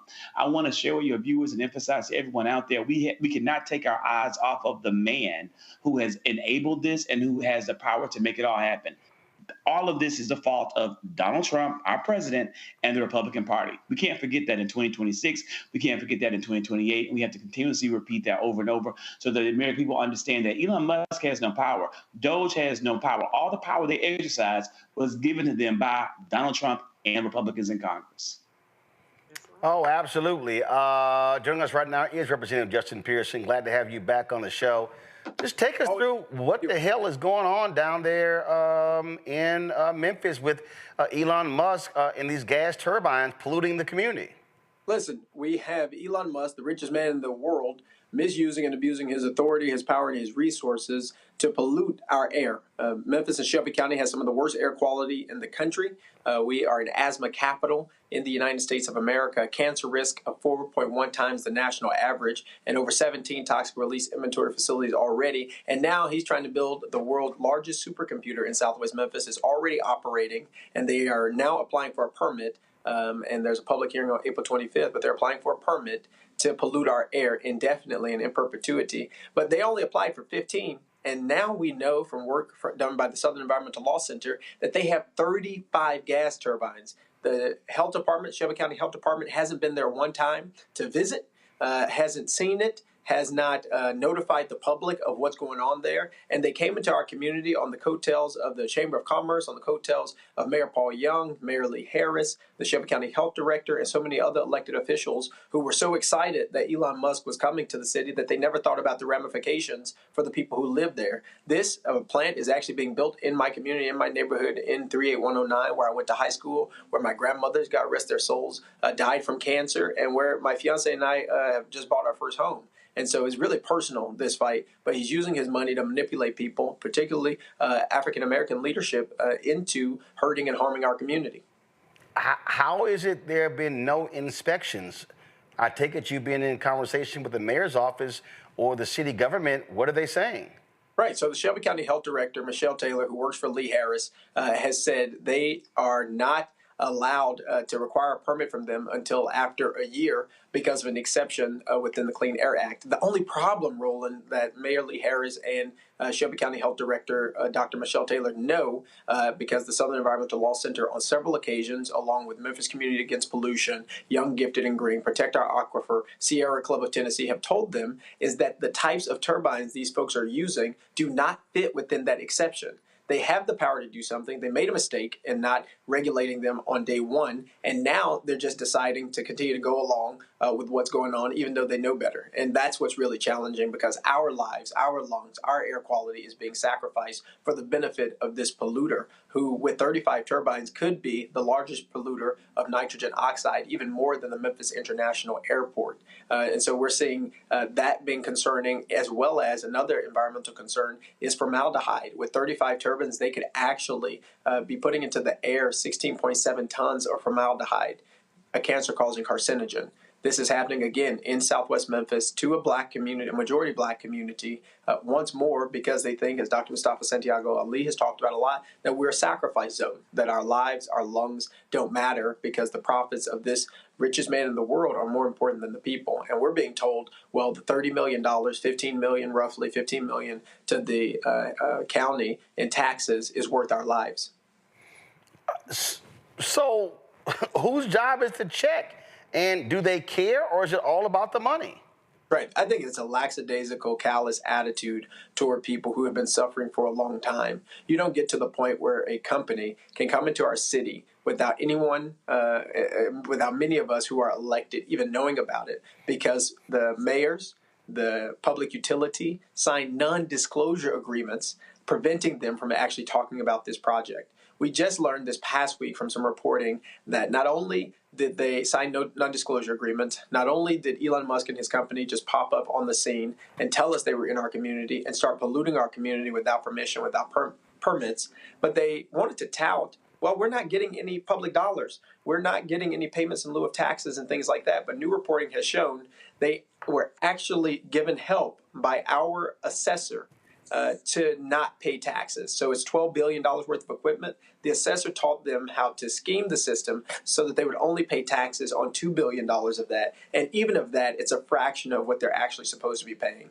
Money is the guiding principle, but it's not money that is going to be to the benefit of the people in Memphis and Shelby County, because the consequence of not having air, which is a human clean air, which is a human right, is immoral, unjust, and so wrong. And so, yeah, it's the money, but it's not about money for us. It's about money for him and people's political talking point that, they helped to make this happen. But they did not and have not considered the people. And that's my problem. And Shelby County Health Director Michelle Taylor is responsible for that. Shelby County Mayor Lee Harris is responsible for that, as well as other elected officials. But right now, we need to deny this permit. Right now, we need the health director to go to XAI, to this plant, to see what they are doing, to see what pollutants are being put into the air, and to do something. They have the responsibility now. I can't stop him from coming. That was Mayor Young's job. That was the Chamber of Commerce's job. But we literally have been sacrificed on the altar of this capitalistic exploitative system just to have a data center take our water, pollute our air, and hurt our communities just for the pride of some people without thinking about us at all. And this is the thing I'm always trying to explain to people because, listen, I cover city government. I cover county government. And it's always jobs, economic, but you kind of got to give a damn about the health and the air and the water and the quality of life of the people there, because that job doesn't mean jack if it shortens your life. Donald Trump and his thugs, they have canceled the lawsuit in Louisiana that's against the petrochemical companies. It's in a cancer alley killing black people. They just declared it was an illegal DEI settlement in Lowndes County, Alabama, where raw sewage was backing up into the homes in the front and the backyards of black people who live there. It's been going on for decades, and they're shutting that down. So this is a matter of life and death for people of color, but especially for black people. Especially for black people and also for poor communities. So I was with Catherine Coleman Flowers and Vice President Gore the day before yesterday, and she was talking about the fact that the Department of Justice is no longer going to ensure that people have the protections from having sanitation and sewage issues that they currently have in Lowndes County, but also all across the Black Belt and all across the country. If we do not have the protections of our air, if we do not have protection of our water, if we do not have the protection of our soil, our human rights as well as our civil rights are what is being destroyed. And that's what we're seeing happen, particularly when city governments, county governments, health departments are having a lackadaisical attitude toward the people they are supposed to serve. Look, I don't expect Donald Trump to like me, Elon Musk to like me. I don't like them either. I don't even expect them to follow the Constitution or the democratic constitutional republic experiment, right? Like, they don't care about it. They care more about being and operating as authoritarians in a dictatorial way, supporting this technocracy. They got their own agenda. But the people who we elect most directly, the people who live in the communities and the counties where we serve, have a responsibility to do all that they can to protect us using the laws and regulations that are in place. I can't stop Donald and Elon from doing what they're going to do, but we have a responsibility of making sure our mayors, our city councilors, our county commissioners aren't being bought out, aren't being sold out to these corporations and to these billionaires and these millionaires who are puppeting them around and giving them their talking points, instead of those folks being true to what they said they were going to do when they ran for office, which was listen to the people, talk to the people, fight for the people, and work for the people. And that's not what's happening. These data centers are just finding communities that they can easily exploit. And they're treating us like we're some extractive colony of this country, some extractive colony of our communities. And that definitely happens in Cancer Alley, St. James. And I know a lot of good organizers there. We're connected. They're fighting for their lives. And that's what people have to realize. That's why I am naming names. That's why I'm saying all these things, because we have to realize there is a fierce urgency to protect the lives of people in black communities, in poor communities, in rural communities all across this country that are suffering because folks are wanting to take selfies and pictures with these billionaires and not listening to and looking at the consequences of asthma and children who are missing school, COPD, cancer, and the fact that it literally is taking years off of people's lives. Questions. Joy, you first. Well, first of all, my condolences to you on the loss of your brother. And congratulations to you for the way that you stood up for your family and the constituents you serve. You are an example of why we need folks working and running at the local level. So thank God for you. So a couple of things. One, can you just talk about like the fact that you're not saying you don't want jobs? You just want safety. You don't want people to die in the process of getting them. Can you just speak to a little bit to that? Because there's someone out there who's listening who thinks Democrats or progressives or environmentalists even are trying to stand in the way of American jobs. We're not trying to do that. What we're trying to say is you can have jobs, you can have safety as well. Can you just talk a little bit to that? Absolutely. The idea that there is some dichotomy between having economic justice and having environmental justice is wrong. The fact of the matter is the jobs that companies like XAI and Elon Musk are bringing into communities aren't jobs for people in the community. We may be the security, we may be in the patrol car, but the engineers and folks that they are hiring are typically people who are outside of the state, who may be imported in or be working remotely. These aren't jobs, as you might imagine, in an era gone by where 1,000, 2,000, 3,000 people are being employed. It's 600,000 people in our city, and they say at most this company is going to have 200 employees. So it isn't increasing the wages of folks. It's not addressing any economic inequality and injustices that we're seeing, but we are seeing an increase in the amount of nitrogen oxide. We are seeing an increase increase in the amount of pollution. We are seeing environmental racism and environmental injustice plaguing us once more. And it's not real what we. Yeah, I mean, so that is also for our mayors and other people. When you're assessing these deals, the question is how many jobs are going to be in your community, brick and mortar jobs that you all are going to get, even if they're virtual jobs, but they're in your community, feeding back into your tax base and not taking away with all the money you're going to have to spend cleaning up the mess that they've made. So you're so right. And if you are a mayor out there, these are the things. If you need more sophisticated folks to help you make an assessment of whether this is a good deal for you in the long term, then you need to ask for it. Not all that glitters is gold. And if Elon Musk is coming to your community, let's be clear. He does not care about America or Americans. I got it. Political sis. I got to get this question. Political sis. Hi, Justin. Nice to meet you. Thank you for giving us a great example of what environmental racism is. This is why it's so important for people. We try to get people to vote, especially our folks. When it comes to these companies, they pollute and they go all into Black communities. It's so many studies out there that shows that we are impacted the most by this. Can you kind of give me a percentage, and that's all I want to know, of the Black folks that's within your community or this community that's being affected? Yeah, it's about 97%. So, yeah. Thank you. Thank you for all that you do. Thank you so much. Again, to your point, it's a textbook case of environmental racism, but environmental racism doesn't get to the place that it is without a perpetuation of harms that have been okayed over decades.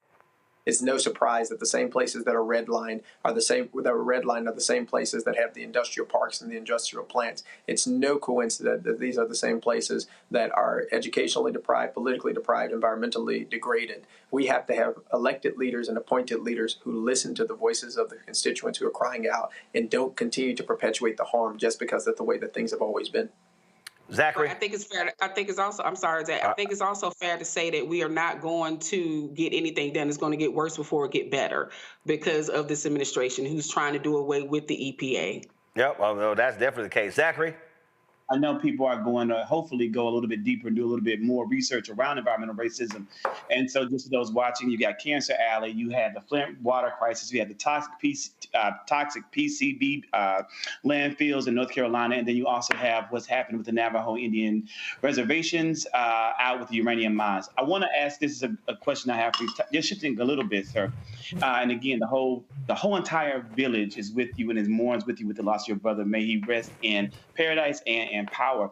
This is my question for you. You, many times when you were working at the state level of government, you look up to your national leaders for advice and for guidance and for role models. But I believe that you, sir, are a role model to our national leaders who are serving the entire nation in regards to how you can be a part of the minority party, the opposition party, and still be highly effective. What advice would you give to our national leaders, to Democrats who have been elected to represent us in Congress, of how they could get power, gain authority, and do the work of true opposition to the Trump administration and congressional Republicans? Absolutely. So, thank you so much for you all's kind comments about my brother. We miss him every single day.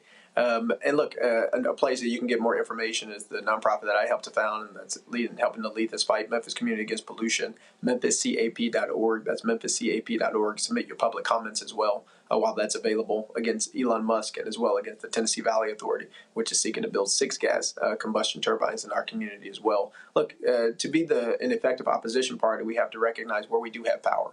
We have people power. You can see it through town halls. We had a town hall expecting 100 people. We got over 350 people this past Saturday, just strictly about environmental injustice and about what's happening with Elon Musk, XAI, and TVA. There's a lot of energy in this moment in time. And the democracy itself, right? It's the consent of the governed. We have to get the people who are interested and engaged in fighting back in the fight alongside us, which is why we're having some protests this upcoming week. It's why we're going to be attending the public hearing and have hundreds of people organized to do that. Because while I am a state legislator, right, I'm up here in Nashville, was just fighting for some bills, against some bills, but I also realize I'm a Memphian.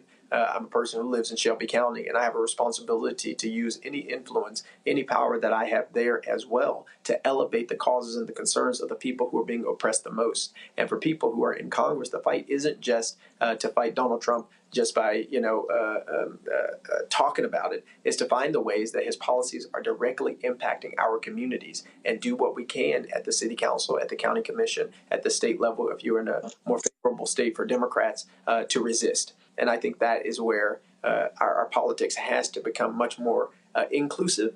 And I mean that not just in building the movement for justice rooted in love with black folk, white folk, Latino folk, Asian folk, documented, non-documented, queer, straight, and all that. And not just that, but politically, our state leaders need to be connected with our mayors, need to be connected with our city councilors, need to be connected with our county commissioners in a much more intentional way, because we have to find the places where our power can be strongest and build from there. Pearson, we appreciate it, man. Keep up the good fight. Thanks a lot. Hey, we're in this thing for the long haul, and we in it together. Love and appreciate y'all. Indeed, appreciate it. Thanks you so very much. All right, folks. So, a celebrity sent me a video last couple of days asking me, hey, I really think you ought to have this guy on your show. I think that he, we should have different perspectives from the black community. And this guy, he trashes Democrats. He praises Donald Trump. He claims he's for black people. And I was going to play the video, but I can't even waste. First of all, I'm not playing that. Because, first of all, he lies. And so I sent this celebrity a note back, said, I don't platform liars. See, when you make a video saying, I'm a race baiter and all I do is say that black people are oppressed and we can't do anything good and we can't be entrepreneurs and we can't be successful, what am I supposed to do with that lie? That's a lie. Anybody who has watched this show, we actually feature black entrepreneurs. We feature black-owned businesses in Tech Talk. We feature black-owned businesses in Marketplace. We feature black folks who are doing and owning things in Education Matters segment. We got the HBCU Connect segment. I could just go down the line, all the stuff we do. We show black doctors and lawyers and generals and economists. We show black people from all walks of life, folk who are Democrat, who are Republican, who are independent, who are agnostic politically. So right there, I make it clear, I'm not going to platform somebody who's a liar. And see, what I'm not going to do is put somebody on for the purpose of getting clicks. See, I was going to play that person's video, but it was filled with so many lies. I'm like, you're not even worth the attention. But I do think it's important for people to understand that you got black folks out here who claim to love black people, but their real mission is to attack black people who do not support MAGA. And let me be real clear. Not every black person who's kissing Donald Trump's butt is going to wear a MAGA hat. See, there's some people who operate under the guise of, I ain't no shield, I ain't no Democrat, I ain't what they ain't done for 60 years, and I don't support this, and I don't support that, and I don't support this.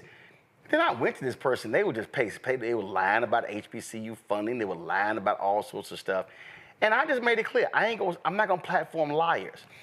But I just get a kick, I'm going to my panel, I just get a kick, Zachary, out of folk who claim, I don't know how anybody in their right mind could say, all we talk about on this show is how black people are oppressed and how we can't do things in society, when we got black people on talking about finances, talking about home ownership, talking about venture capital. When you start lying like that, all that does is tell me you clearly ain't never watched this show.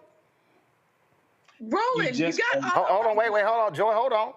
Zachary? You just rolled out almost all 64 of our nation's historically Black colleges and universities. You routinely highlight Black excellence episode after episode. I mean, not week after week, it's day after day. But the reason this is important, political sis, and I'm going to you, Jordan. The reason this is important because I need Black people to understand that when they say there are ops, when they say that there are people who specifically are designed to tap into discontent and get you to be sucked into their lies, then that's what they do. This person did a whole video talking about when Trump was talking about DEI, he wasn't talking about us. When they mentioned the plane that crashed, they were really talking about the white woman who was the pilot. And I was like, oh, really? I guess you forgot and skipped over when they declared that the settlement in Alabama in Lowndes County was an illegal DEI settlement. I guess they forgot the lawsuit that they pulled out of in Cancer Island, Louisiana, was a DEI settlement. This fool is literally lying to his followers about how, when they said DEI, they were talking about white women and trans. They weren't talking about us. I'm like, yeah, they were. This is what happens when you got this man balls in your mouth. So maybe if he can get Trump's balls out his mouth and utilize his own brain, then just maybe you can bring him on the show. But he needs attention. You're right. Don't give it to him. But I'm petty. I'm petty as hell. He can get my pettiness. But on another note, what we do on this show and what you are so great at doing is keeping Black folk informed. Keeping our people informed, letting them know what is going on within our community. Example, Justin being up here talking about environmental justice, environmental racism. That is what we do. And you have Black doctors that come up here. That are not DEIers, right? They come up here and they tell us about our health to keep us informed. You have financial people come up here and do the same thing. So yeah, no, just let him continue to keep Trump balls in his mouth. He'll be all right. Joy, I purposely tell people, sure. I tell people, you don't give liars oxygen. Correct. Look, you have 3 panelists who are most often Black on your show every night, who exemplify, if I can say so myself, Black excellence, and from a range of backgrounds that we bring and styles that we bring. We're all here. We're all Black. We're all excellent. This person's never watched the show. We ain't going nowhere. Damn them. Look, I had to sneak it in. That's the best I could do, political sis. Here's the thing. And you're so right. And look, this is just a reminder. Everyone can't get our attention. Stop retweeting these people. Stop sharing their posts. The only reason to highlight them, and just as you're doing without using their name so no one gives them extra lift, is to make fun of them and ignore them. Most of them are suffering in some way. They have some chip on their shoulder. And that's not all Black Republicans. I have Black Republicans in my family. Most of you all do as well. But MAGA is different. MAGA is different. We have transcended. Donald Trump is a parasite on the Republican Party, okay? He is a barnacle on America. And so, this isn't about Republican or Democrat. This is about a new cult that he has created. And those people have been swept up in it. Black people can be as susceptible for all the reasons others are as well to cult-like activity. And that's what's happening here. I wish him the best. I wish him some mental health. Democrats fought for that. Donald Trump is... Shit, I don't.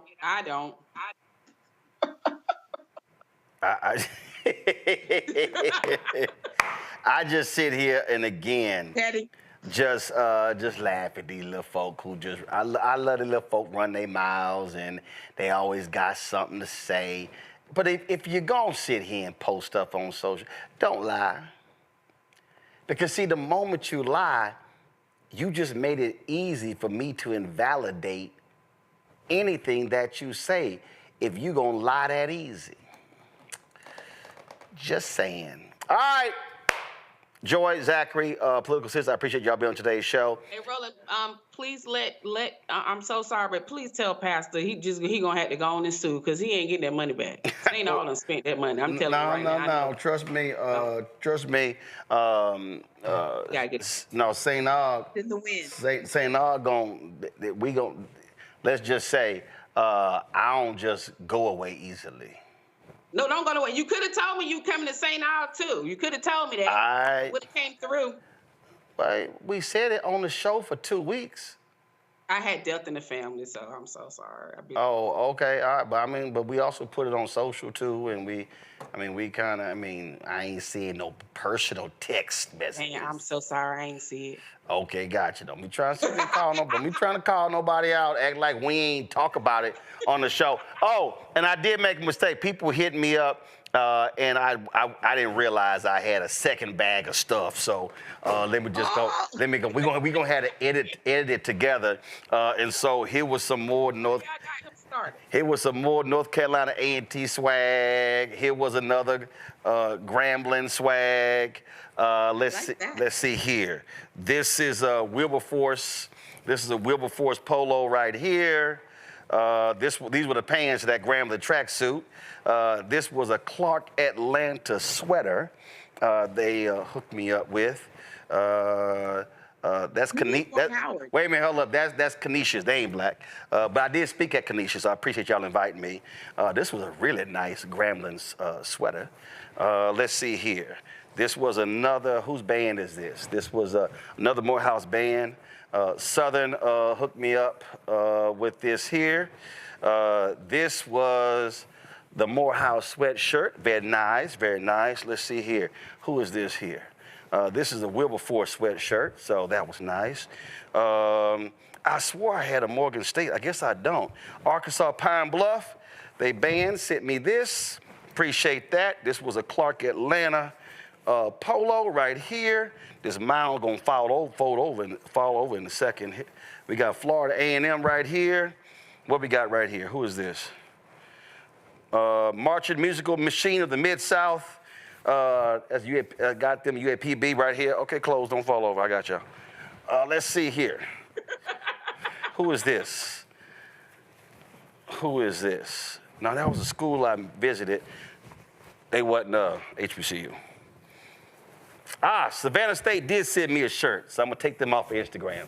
They did send me a shirt. Let's see. I think this is Howard. So I got a Howard shirt. Calm your ass down. This was Savannah State hat. I did get a bunch of hats. Xavier gave me a hat. Xavier did not give me a shirt. So Xavier, I'm gonna leave y'all on the list. Well, they did give me a mask during COVID, so that'll work. So anyway, so all the people out there, and I think I just counted, and it was actually, I double checked, so it was 57 of the 107 HBCUs that I've actually visited. Some I've been to multiple times. Albany State, I don't believe I went there. I don't believe. But anyway, that's it, y'all. We're going to keep doing what we do. And we ain't worried about the haters because while they talking, we're busy working.